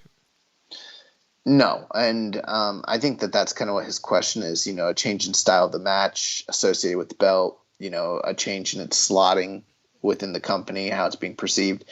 And, that might be one of the things that people are kind of praising, but, I think there is sort of this underlying thing where people are like, oh, well, the Never title is so great, it's getting elevated. Kind of forgetting that, like, what people loved about the Never title is maybe going away. The hard-hitting nature of it, the grittiness of those matches. There's a reason we called it the Strong Style, title for so many years. And I think there's a good chance that we've already seen the last of those matches for the time being. So then the semi-main event of the evening is going to be the Iron Finger from Hell ladder match featuring Taichi versus Tama Tonga. Series of questions here. Why do you do that, bro? Sakura Genesis President Tsukubayashi walked to the back while holding the unprotected Iron Finger. Does this explain why he was crazy enough to book a ladder match at Dontaku? His skin connected with the finger. Insanity is the only reasonable option for why a ladder match would be booked in New Japan in 2021. Mother says Iron Finger from Hell ladder match is a pure DDT-ism, but will the match be good? And Dom Homie 101 says thoughts on the upcoming ladder match. I don't have a problem, but I could see that the not in New Japan type of people being angry about it. Lore. You know, I'm fine with it, to be honest. Like, people are always like, Tama needs to be a breakout guy. They need to give him a shot as a singles person. They need to put more highlight on him. And then you got people in the Taichi camp saying the exact same shit. And then they put him in a ladder match in a feud over these fingers that are clearly very important to the two of them. and everyone's like, this is bullshit. So, I mean, I don't know. Here's my big problem with it. They keep saying this is the second ever ladder match in New Japan history. This is the third ever ladder match in New Japan history. They like to forget that Taru, Manabu Nakanishi, and Hiroshi Tanahashi had a ladder match in, like, I think it was 2006, 2013. I don't know. So, back in the day, they had a ladder match. In the Dark Ages. It wasn't even the Dark Ages. But, yeah, I wouldn't even call this DDT-ism. The one rule, though, and here's the nice thing about this. The rule is whoever wins the Iron Fingers has to seal it up forever, meaning they're going away. Meaning after this match is over, you won't be seeing Iron Fingers in New Japan unless, hypothetically, they go back on their word, because they did that already with the Tenzan. With the Mongolian chops and Tenzan. So who really knows if they're even going to abide by that? But, you know, I'm fine with it. I mean, people can be upset that there's ladder matches, but there have been so many gimmick matches in New Japan over the years. I mean, I'd rather have this than KOPW, I'll tell you that much. Right, and this match has been built. Like, it makes sense why this match is happening. It's not just a kind of a random stipulation that's happening. I think it'll be fine. I don't think it's going to be blow away or anything with these two guys in a ladder match, but it'll be fine. Yeah, and I mean, like, ladder matches never suck. Hardly ever. I guess sometimes. But, like, it's one of those matches where, like, it's really hard to have a really, really bad ladder match, you know? Yeah. So it's probably going to be somewhat good. Yeah, it might exceed people's expectations. Yeah. The other interesting match on this night, Zack Sabre Jr. versus Tangaloa, another preview match for the GOD Dangerous Tekkers feud. I'm wondering, because that match happens before this one, I'm wondering how involved Zack Sabre and Tangaloa are going to get in the ladder match, because I'm pretty sure that's going to happen. Right, and maybe it's one of those things where, like, Tangaloa beats up Sabre really bad, and Tangaloa's helping Tama, and then finally Sabre kind of comes back from the doctor's room and makes a big save to help Taichi. Who knows? Yeah. So then the rest of the card, there's just a bunch of undercard preview tag matches. And then for Wrestling Dontaku Night 2, the next day, Tuesday, May 4th, we'll be main eventing with the IWGP World Heavyweight Champion Will Ospreay defending against Shingo Takagi. There was news that broke today that this card sold out in under 24 hours. Yeah, I mean, take that with a grain of salt, because, I mean, we're still in a COVID era. We're still in a time period where the limited capacity, and, I mean, you know, that I'm not ready to sit here and be like Will Ospreay or Shingo are draws or anything, but at the same time, I believe they did a better number at Ryogoku recently than, you know, all those other shows where, you know, like Stardom ran it and Noah ran it and New Japan had ran it, and everyone was talking about how those shows, you know, outdrew New Japan. Right. Which was fine. But, you know, that show seemed to do pretty well. And then this show seems to be doing pretty well. So maybe that does start to tell you a little bit about what the fan base in Japan, how they feel about Will Ospreay. You know, and I'm not saying they love him. They might be invested in him losing. They might not like him because he's a heel. I don't know. Right. It could be one of the things where they create a champion that people want to pay to see him lose. And people love Shingo. Go Sorry. No, I was gonna say, and people love Shingo and would love to see Shingo be the one to beat him. Also, the fact of the matter is that they just had one of the best matches of the year, and it's Will Ospreay versus Shingo, coming off of, both of them having classic performances in the New Japan Cup, and, people might just be invested in both of them. Right. Dom Holy 101 asked thoughts on the upcoming Shingo versus Ospreay match. Is it possible that Shingo could shock the world? Is it too soon for the match to happen? Do you think they may need to protect Shingo from losing clean? So we kind of touched on some of these points earlier when we were talking about the post-match Sakura Genesis, but any other thoughts? No, he's losing. The only other outcome I could see realistically, you talked about an hour-long draw. The last time we saw an hour-long draw in New Japan was Omega Okada, which was a classic at Dominion. What was that, 2018? Yeah. Yeah, something like that, 2017, 2018. They could do that. I don't know. Right, and I'm honestly, I'm kind of getting some Omega Okada vibes with this Ospreay Shingo rivalry. After that, the semi-main event is the IWGP Junior Heavyweight title match between El Desperado as he defends the title against Yo. Yeah, so we talked about post-match at Yo calling out Desperado, and also we saw on the Road 2 show, Desperado won a tag title match first. So kind of similar to the Hiromu setup where they had the LIJ tag title match that led to the Hiromu Despy match, and so similar thing here. So we'll have the junior tag match on the Road 2, and then Yo getting his single shot here against Despy.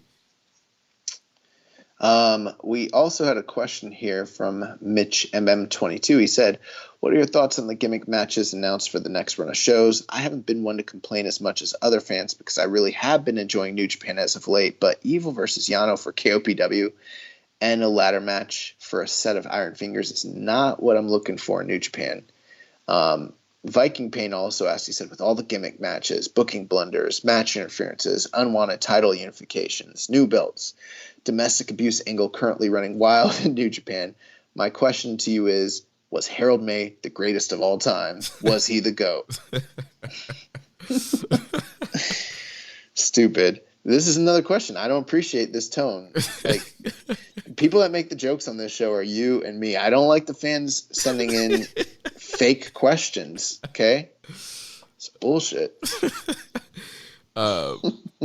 So on Mitch's question, also here's the thing, like KOPW, it's a thing. It's Hold on. Do you know why I tied them together? Why? Because I thought I didn't realize the second one was going to be a joke because I just was reading it and I was like, oh, these are correlated. They sound similar. Yeah. And then as I got further and further, I was like, oh, this is a fucking joke.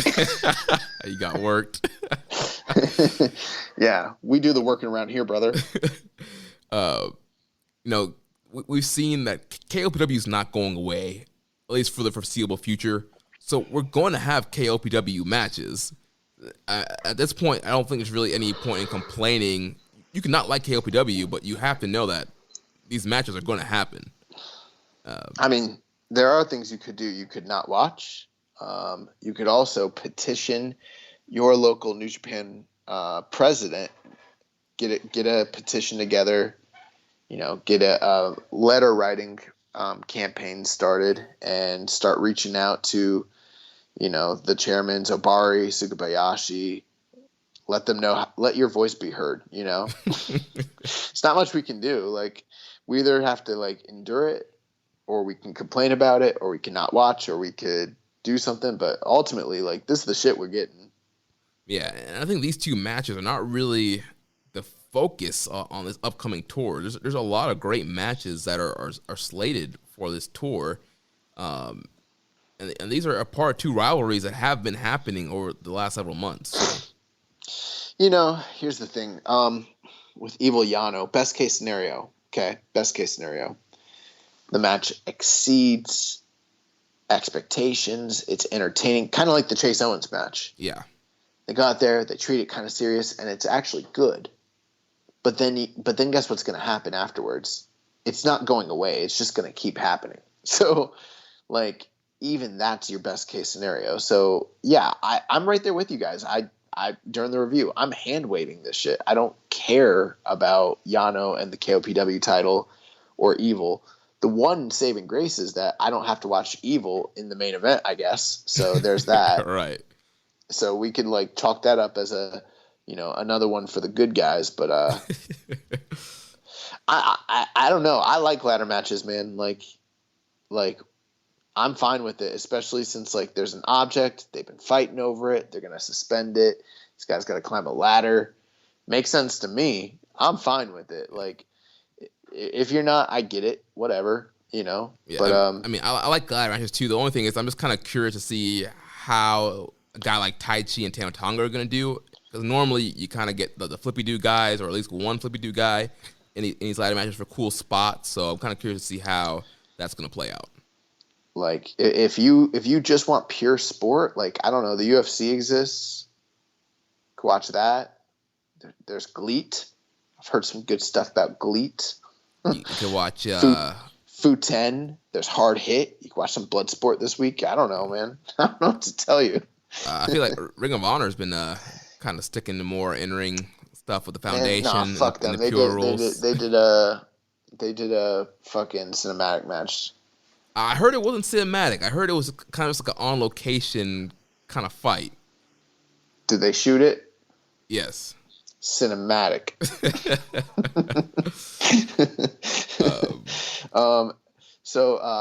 Also, yeah, I mean, Viking Pain does have a good point. A lot of this shit was not happening when Harold May was there. Right. Everyone's worried about the westernization of New Japan Pro Wrestling if they work with AEW. Fuck that. I'm worried about the westernization of New Japan if now that they got Dick Togo in the booking room, Shit's gone downhill. Dick Obari's Togo not doing Obari, shit. yeah. Obari don't give a fuck. Like, God. New Japan has announced. Oh, go ahead. Oh, go ahead. Go for it. New Japan has announced that Okada will challenge for the IWGP World Heavyweight Championship at Wrestle Grand Slam in Tokyo Dome on Saturday, May 29th. We got some questions here about this, but let me ask you something, Jeremy. Dontaku Night 2, we've got a title match. Then the next title match is May 29th, but May 15th, my birthday, is Wrestle Grand Slam in Yokohama. They have not left us room for another title match.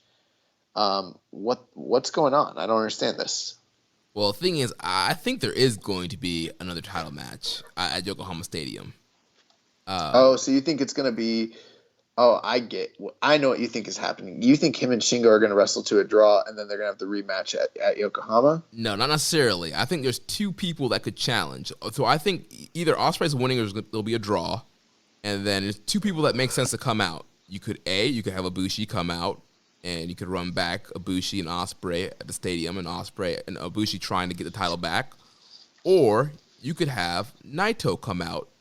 Empire and LIJ have been feuding. If Naito can beat Okan, you could have Naito come out. Naito's still a top star. You do Naito Ospreay, super protected match. I'm sure that could draw in the stadium. And then you get the potential of a Naito Okada dome match or the Ospreay Okada dome match. Those are all plausible.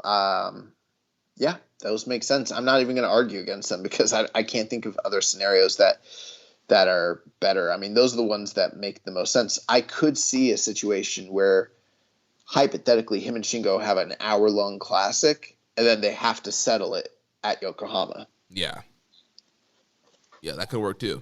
We had a question here from Viking Pain. Since with all the big matches being announced for Dontaku Night 2 in the Tokyo Dome, what do you guys think they have planned on doing for Yokohama? I was thinking since it's open air stadium, they should do something crazy like Suzuki Moxley for the U.S. title in a real exploding barbed wire death match.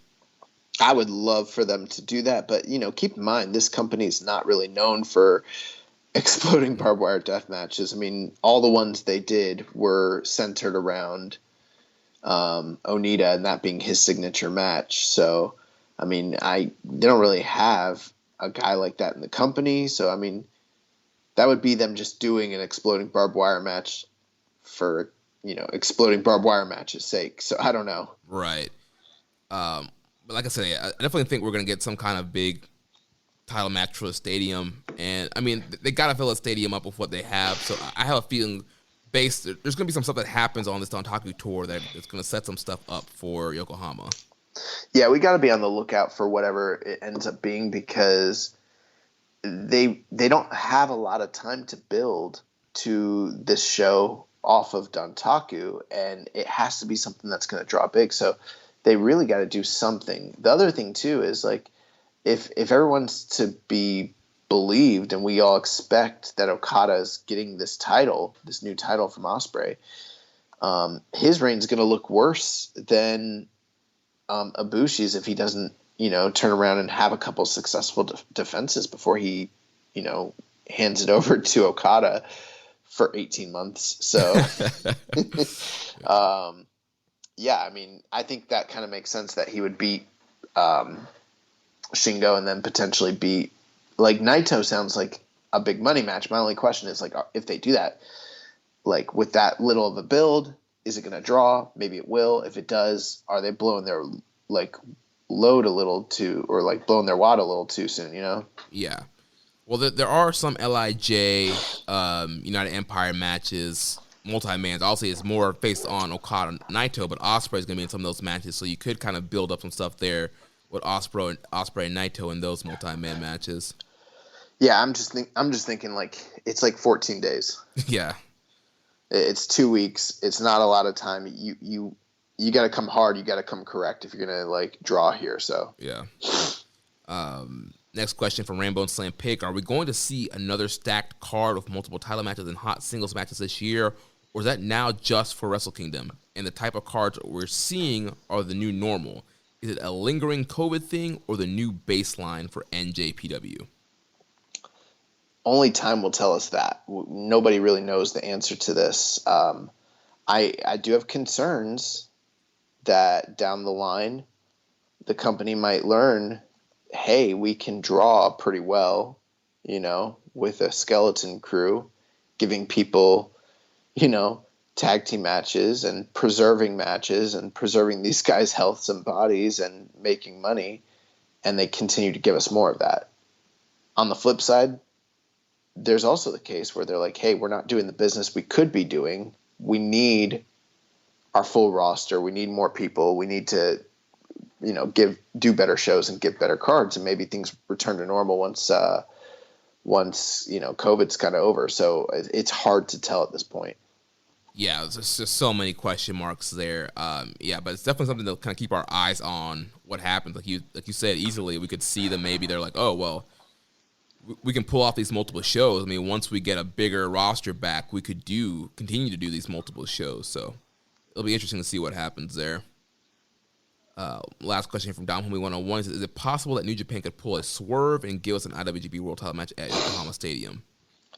Yeah, I didn't think they were doing that, but I mean, they have to. I mean, it's a giant stadium show. I mean, you have to have your top title on, and I think the scenarios that you and I laid out make the most sense. Yeah.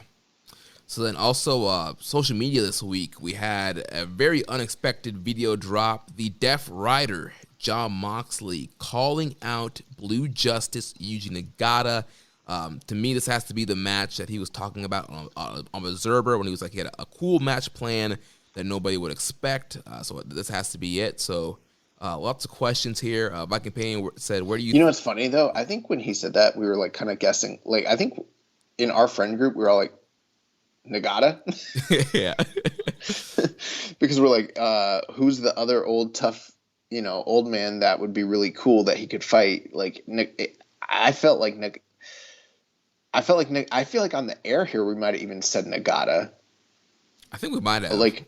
Like I feel like we did. I don't know. We have a few questions here about this upcoming match or challenge here. So Viking Pay says, where do you think the Nagata-Moxley match will take place? Strong, Dynamite in Japan. Also, I think sending the dads over to Strong to help out with the U.S. talent would be a better use of them than the random tag matches on the undercard. Thoughts? I mean, I guess it kind of depends. They do help train and run the no-gi dojo in Japan, so right. There's that. Would it be better for them to help the U.S. talent? I don't know that I think that that's the case personally. I mean, the U.S. expansion is sort of like a secondary concern, and it's not, and it's actually going pretty well. I think it's okay. I think it's fine for them to send Nagata over. If they do, I'd be excited for it. But I don't know that that's more important than what they already do and add and offer to New Japan and to the roster and the cards as is. Yeah. As far as when the match will where the match will take place, Nagata did post a tweet today saying, he didn't see himself on the upcoming Dontaku Tour, which makes me think that they're doing this match on Strong. Yeah, that seems pretty likely. Yeah. Similar question from Dom Homie 101 asking thoughts on the challenge, Moxley challenging Nagata, and when it will happen and where will it take place. Sir Sam also asked a similar question. He said with Moxley, he's saying, that he's hunting big game, and he called out Nagata. Beyond the obvious Okada-Tanahashi dream matches, who do you think he might face? So I guess what I wanted to touch on there is, like, when we talk about our thoughts with Nagata and him, and then, kind of contrasting that to Moxley having this gimmick where he's out big game hunting, I don't want to be disparaging to Nagata in any way, but, like, I don't consider him big game at this point in his career. Right. You know what I mean? Like, I think obviously it'll work because it's Moxley and, he's great on the mic and everything like that. And so he can get this over, but I don't know. I don't really take it seriously when he's like, I'm out here big game hunting. So Nagata-san. Like, bro, you could have called out Jay White. You could have called out Okada. You could have called out Tanahashi. Like, there's some big game out there, and you called out, if we were putting this into real world terms, right? Yeah. This would be like a fighter calling out a legend when he's mad old, like way past his prime. And it's like, yeah, he's on my resume now. I beat him. But it's like, yeah, but he was in his 50s. It's not the same. So, but overall, the match will probably be pretty good. But at the same time, it's like they're bringing in Nagata to get beat by Moxley. So I don't have the same hype and anticipation for it as I did with, like, say, the Kenta match. This match might even end up being better, but at the end of the day, like, it's a foregone conclusion. Nagata's not beating Moxley, right? Right. And as far as, like, the other dream matches he could possibly have, I'm looking at some of the guys that he didn't face in the A block in 2019. So obviously there's a Zack Sabre Jr. match they were setting up that never happened. So obviously, right, Sabre match would happen. He hasn't faced Ospreay yet. That would be good. Kota Ibushi. And even some of the guys he did fight, like, the wrestling landscape has changed quite a bit. So, like, Shingo, yeah, Naito, another Ishii match, right. So I don't know. He lost to Jay White, right? In G1. I'm pretty sure. I don't really remember. Yeah, so probably. Yeah, there's some guys that he lost to that he can get his win back. Yano. Yeah. So yeah. Last question here. King Darkwing 510. He said, "What do you guys make of this Moxley big game hunting storyline? It seems like he's using the U.S. title to target legendary Japanese wrestlers. After he beats Nagata, if he does he challenge Kojima and so on until he gets back to Suzuki or Tanahashi?" Yeah, I don't know. I think for right now, Moxley's probably not going to go to Japan for a while, and so I think they want to, now that both companies are talking, they want to keep the U.S. title active in some way, and so I feel like they're pulling over guys that are not going to be integral to the tours in Japan. So obviously, it was easy to kind of pull Nagata out and do this match. So it could be easy to kind of pluck Kojima out too. So I don't know if we're going to get the bigger Suzuki-Tanahashi matches until Mox can get back to Japan. I think the deal is Mox goes through all the olds until he gets to Suzuki, and after he beats Suzuki, he fights the ultimate challenge in Liger. Liger comes out of retirement. You talking about a WWE Hall of Famer, Jushin Thunder Liger. Yeah. So who knows, man? I don't know. I don't think he's going through all the olds. I think, like you said, I think this is a keep busy title defense, and then they're still trying to figure out what the fuck to do with this title, which is something we got to talk about here as we talk about Strong. Yeah, so we have the Road to New Japan Cup 2021 was the first Road to show this past Friday, and they introduced the NJPW Strong Openweight Championship. Viking Pain asks, what do you guys think about the new NJPW Strong Openweight Championship? Do you like its design? Do you think a title like this is even necessary? And who do you think will be crowned the first champion? I gotta tell you, I'm not really that big a fan of the title. It looks fine. I saw a lot of people like praising it. I think the title's I think it's traditional looking, but I've never been a big fan of titles where it's just a word plastered on the front of it, and then there's not a lot of intricate design. The Never title's already like that, and I've never really liked the design of the Never belt. And so the Strong title just kind of looks like its American cousin. It's a little more like glitzy, a little more gold.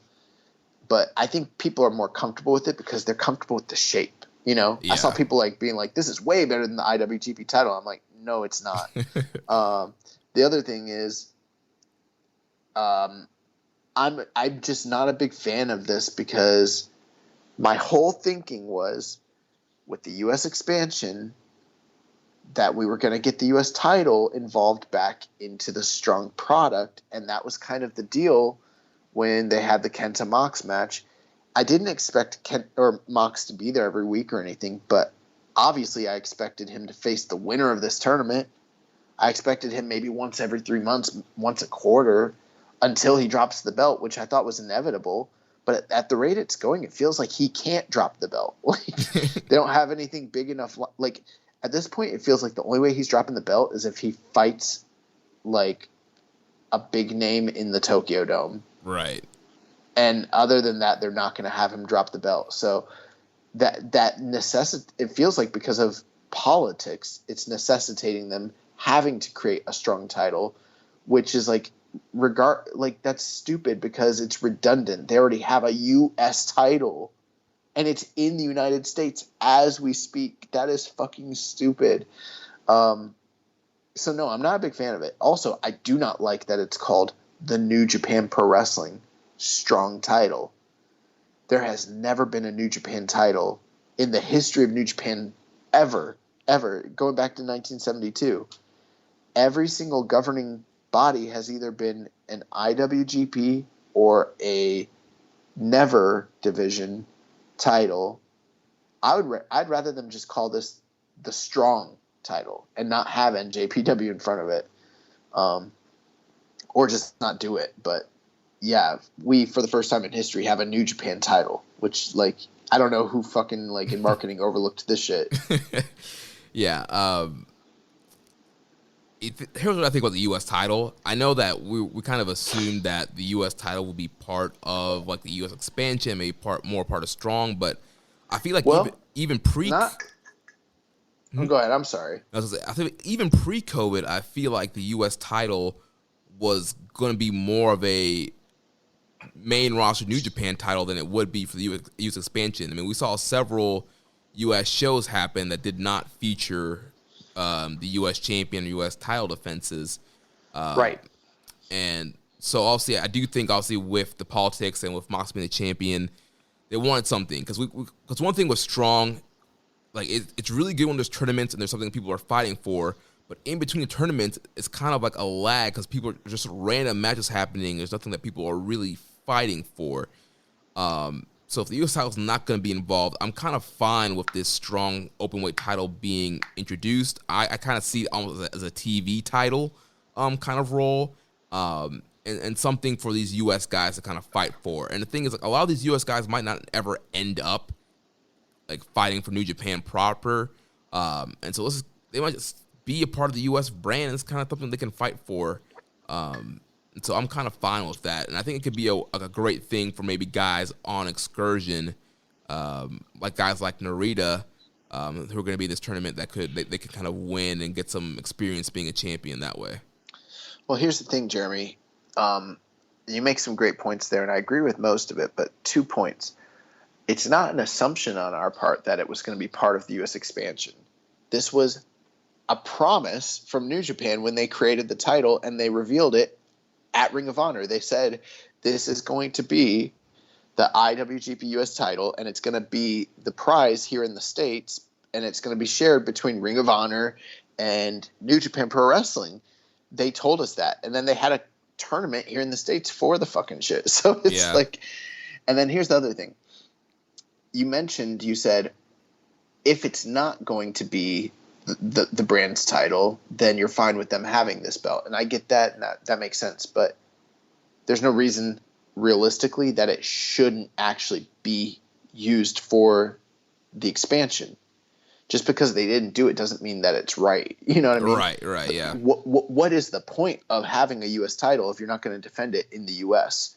It's superfluous at that point. Like, they don't need it in Japan. Very clearly, they've shown that by not having it for over a year, and we just got rid of the IC belt. So why are you going to bring the red belt back if you just got rid of the white belt? You know? Yeah. They're eventually going to get this back, and when they get it back, it will either just become a third tier belt in Japan, or it'll come back to the States, and then you'll have two titles simultaneously. And it'll be like, why do we have two U.S. based belts on this brand?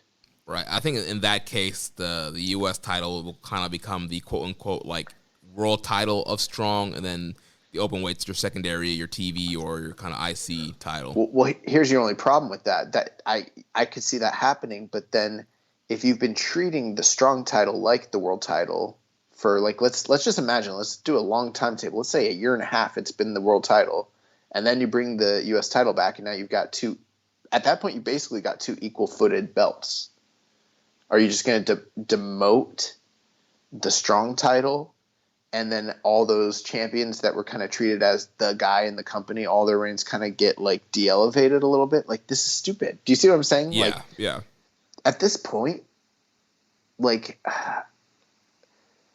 I felt like we'd turned a corner with Mox where it was like, okay, it made sense why they didn't strip him. It made sense why they continued to do business. This is giving them exposure with Dynamite. This is opening the forbidden door. But now at this point, it's like, bro, they should have just fucking stripped him like 6 months ago or like a year ago and just been done with it, because this is stupid now. Yeah, I mean, and the problem is, I mean, they put the U.S. title on a guy that, let's say COVID never can't lose it. Right, or just a guy who can't normally, on normal conditions, compete in the U.S. for them. I mean, pre-COVID, these companies weren't talking, and Moxley could never compete in the U.S. for New Japan. So you had your U.S. title on somebody who could never compete in the U.S., which was probably a mistake in the first part. Yeah. I mean, we didn't see this worldwide shutdown coming, but that, you know, that's why I was like, they should just I thought they were going to put it on Suzuki, because I was like, Suzuki goes to the States. He likes to travel. You know, that made more sense to me. I don't know. Yeah, I'm not a fan of this Strong Openweight title, because I just think it's creating another title just to create another title.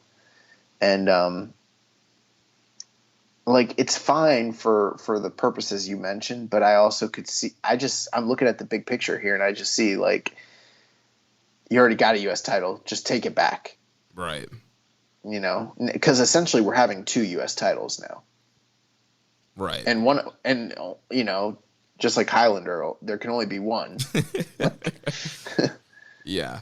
Well, it just seems like, I know it's not right, but it just seems like the U.S. title is not going to be a focus on the show for a while. So these guys, they need something to fight for on that show, because we see it's. Yeah, I'm not like super. I don't want to bury the company. I get that they're probably doing the best they could do in the situation, but it's also their fault that they got themselves into this situation to begin with. Yeah. At least there'll be a little bit of more meaning now between like Reina Mysterioso versus like Rocky Romero. Like, all right, these guys are fighting for slotting for a Strong Openweight title match. I guess. I don't know. I'm just like, ugh. There's a question here from Kyle Martin. He says, is a Strong Openweight Championship the first belt in New Japan's history named after the company? And yes. He says, if it is, my second question is, why do you think now's the time? I don't think they were thinking, to be honest. I just don't think anyone cares about this shit like diehards do, you know? Right.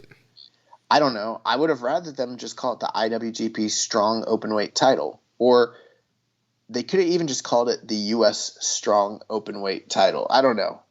Right. I mean, I think for consistency, they should have just stuck with the IWGP branding.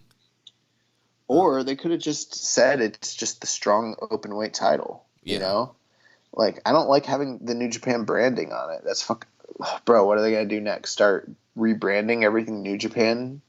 Oh boy. They're gonna rebrand the New Japan Pro Wrestling World Heavyweight title. I mean, dude, who knows? I mean, it could happen. He also asked, with it not being an IWGP title, would that make this belt more significant or less significant than the KOPW? Well, they're both New Japan Pro Wrestling branded. KOPW is the one other thing in the history of the company that's branded New Japan Pro Wrestling, and this is already. I don't know. Well, I guess this would be more important in my opinion. I guess. Yeah, I mean, we're actually gonna probably get some pretty good matches for the strong title. It's not gonna be a bunch of gimmicks that are, voted on or not voted on or whatever. Then he said, finally, for a lack of a better term, will this shift translate over to New Japan proper in the future? I mean, like how the Cruiserweight title and the UK title got rebranded from WWE to NXT. I really don't know. I mean, who really knows, Right. I mean, they just spent a ton of money on that new world title. So I feel like if they were going to make the call then, they probably would have just done it then. So I think they're going to continue with the IWGP branding for now. But as things, evolve in the company, we might see more company branding. Yeah, I hope. Oh, I see what he's saying. Yeah, I hope they don't do that. That would be terrible. Yeah. It's the IWGP. Right. Can't get. I know that the IWGP committee has made some questionable decisions the last couple of years, but we can't get rid of them yet. We can't get rid of them. All right. So this week, Rocky Romero defeated Kevin Knight. Good, hard-hitting match, 8 minutes and 39 seconds. Second match of the night, Alex Coughlin and TJP defeated Jordan Clearwater and Mysterioso. And then the main event, Chris Dickinson, JR Kratos, and Tom Lawler defeated Brody King and the Regal Twins. This was sort of a preview match of the upcoming New Japan Cup USA. This was the road to New Japan Cup USA. And the finish of this main event was interesting because they'd been teasing conflict again between Team Filthy members Chris Dickinson and Tom Lawler. The match ended when Chris Dickinson was having a strike exchange with one of the Regal Twins, and he hit him with like a double, like Chris Dickinson hit him with like a double, like left double elbow or forearms, right, left forearms. And I could be wrong, but it looks like he fucking like knocked that man out for real. Yeah, because like the way that it looked, he hit him square in the face, like right in the mouth, right on the nose, and he went glassy eyed.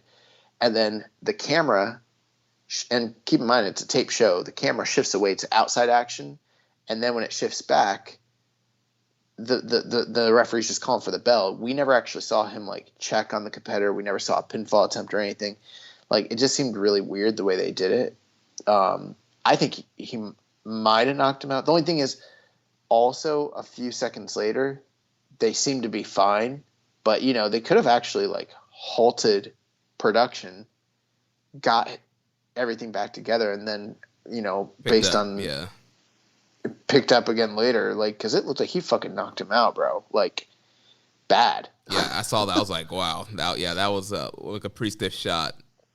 Yeah, but it's pretty clear that they're really teaming discord between Dickinson and Filthy going forward. So Dirty Dad and Filthy. Yeah, there was a segment before the main event where Kevin Kelly was interviewing Team Filthy, and he kept bringing up, asking him about Dickinson teaming with Brody King in Ring of Honor, and if Lawler approved that and kind of how that happened. And so they're definitely kind of teasing this dissension between Dickinson and Lawler. Yeah, which is interesting to say the least. Next week, we have the first week of New Japan Cup USA, first round action. We have all four matches to start off. We've got Leo Rush against Clark Connors, Tom Lawler against Ren Narita, Fred Rosser against Hikuleo, and then Chris Dickinson against Brody King. Yeah, and I am scrapping my predictions from last week with the strong openweight title being the prize now for this tournament. I don't think Brody King is going to win like I originally predicted. I'm starting to feel like Narita could win this thing now. Well, remember I had been kind of positing it that way last week, and now that it's for the title, and they don't have to go through Mox to win. I mean, that makes it much more manageable for most of the competitors here. Yeah, so I think we get, like you were saying last week, potential Narita Dickinson rematch. But I mean, they're also really building this Dickinson Lawler stuff too. So yeah, I mean, there is that aspect of it. Like, maybe they should, if they're teasing it and it's the story and that's the narrative, maybe they should just stick to it. But I feel like there's an underlying story where Narita is kind of like the guy, and he's chopping through people, and I feel like, I don't know. I mean, maybe I would say it was just the fanboy in me liking Narita, advocating for this, but then there's the evidence where, like, he already went through Dickinson, and he already went through Mysterioso and Bateman, and I feel like there's a path for him in this as well. So, I mean, I'm still sticking with Narita and Dickinson as my finals, and I feel like the filthy Dickinson feud that's gonna culminate from this will be a non-title issue. yeah, I think it could also be very interesting now with this strong title to do a Connors Narita final, because Connors has been starting to pick up some wins now. He beat TJP to get in this tournament, so it could be really interesting to have the two graduated young lions facing off in the finals for this strong title. Yeah, and we had talked about that last week as also being a possibility. Yeah. So just a few news notes here. So there was an update from Bushiroad's quarterly report, and these come from this past week's Wrestling Observer. So in the second quarter, which was November through January for them, the total revenue from New Japan and Stardom was $13.3 million, which is down 19.5% from last year for obvious reasons. The decline over the 6 months period was 17.4%. New Japan ended the period at 116,000 paid subscribers. Dave made a note here, keep in mind the Stardom business grew tremendously, so the New Japan decline is greater than the numbers would indicate. But you're also comparing two Tokyo Domes in 2020 that drew more than 70,000 paid, with two shows that probably did around 22,000 paid, and that makes up for a lot of the difference. Plus, there was a lot more merchandise purchased because of less restrictions in 2020. So obviously, business a little bit down, obviously due to the COVID and the pandemic, but I think not completely bad compared to what other companies have dealt with. Yeah. We also had the free match of the week. This week is Tomohiro Ishii versus Evil from Wrestling Dontaku 2019. And then just a note here from Antonio Inoki, currently 78. He's been having some major health issues as of late. Did a YouTube video on March 29th where he said, "There's a part of me that feels like giving up. It's not enough. Please let me rest." And then there's other parts of the video where he came across more optimistic, but those in Japan are very worried about him. So thoughts and prayers to Antonio Inoki, and it'll be interesting to see if we get any kind of tributes or seeing him kind of brought into New Japan because of his current health issues. Yeah, I've been following that. We'll have to see. I mean, father time. I mean, I hope the best for him and his family, and I hope that his health improves. Yeah. We are at 3 hours. We got some questions here. I think most of these questions could be kicked to next week, right? Yeah, pretty much all of these are. I mean, there's one WrestleMania related question, but everything else I feel like can be punted to next week. Yeah, let's punt it to next week. And then also, oops, guys, I didn't watch Nakamura versus Dave Boy Smith Jr. I've seen it in the past, but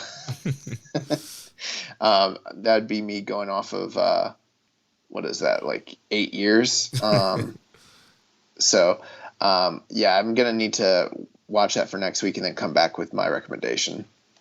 All right. So we'll get a new recommendation for next week. I mean, this week there is plenty of wrestling to watch, so I don't think you need an additional recommended. There are, we got 2 big takeover shows, Wednesday and Thursday. There's Dynamite. There's all the independent stuff that's happening on Fight TV, Title Match TV, and all these random streaming services. So plenty of action to catch up on this week. And I think that's going to wrap it up for the show. So next week, we'll be back to review the beginning of the Road to Wrestling Dontaku Tour. So if you enjoyed today's show, please consider making a donation by visiting socialsuplex.com/donate. Click on the donate button under the Keeping It Strong Style logo. Make sure you connect with us on social media. The show is at KI Strong Style. The network is at Social Suplex. I'm at Jeremy L. Donovan. On Facebook, we are facebook.com/Social Suplex. In the Wrestling Squared Circle Facebook group, we are facebook.com/group/Wrestling Squared Circle. You can also follow us on Instagram at Social Suplex. On Reddit, I'm the Pro Black Guy, just Keeping It Strong Style. You can email me, Jeremy at socialsuplex.com. You can check out all the other shows here on the Social Suplex Podcast Network. One Nation Radio is back with Rich Latta and James Boyd. You can check them out. I believe they are going to be doing a WrestleMania preview episode that should be probably dropping same day as us later today. And then also you can check out the Ricky and Clive Wrestling Show from Scotland, Grave Consequences with Caleb and Maserati, the 8-Bit Suplex with Josh Number 2 and Sandy, All Things Elite with Floyd and Austin, and the Great Match Generator with Danny. Don't forget to subscribe and leave a rating and review. And we will catch you next week on Keeping It Strong Style, the ace of podcasts. Ichiban. Thank you for listening to Keepin' It Strong Style. We'll see you next time.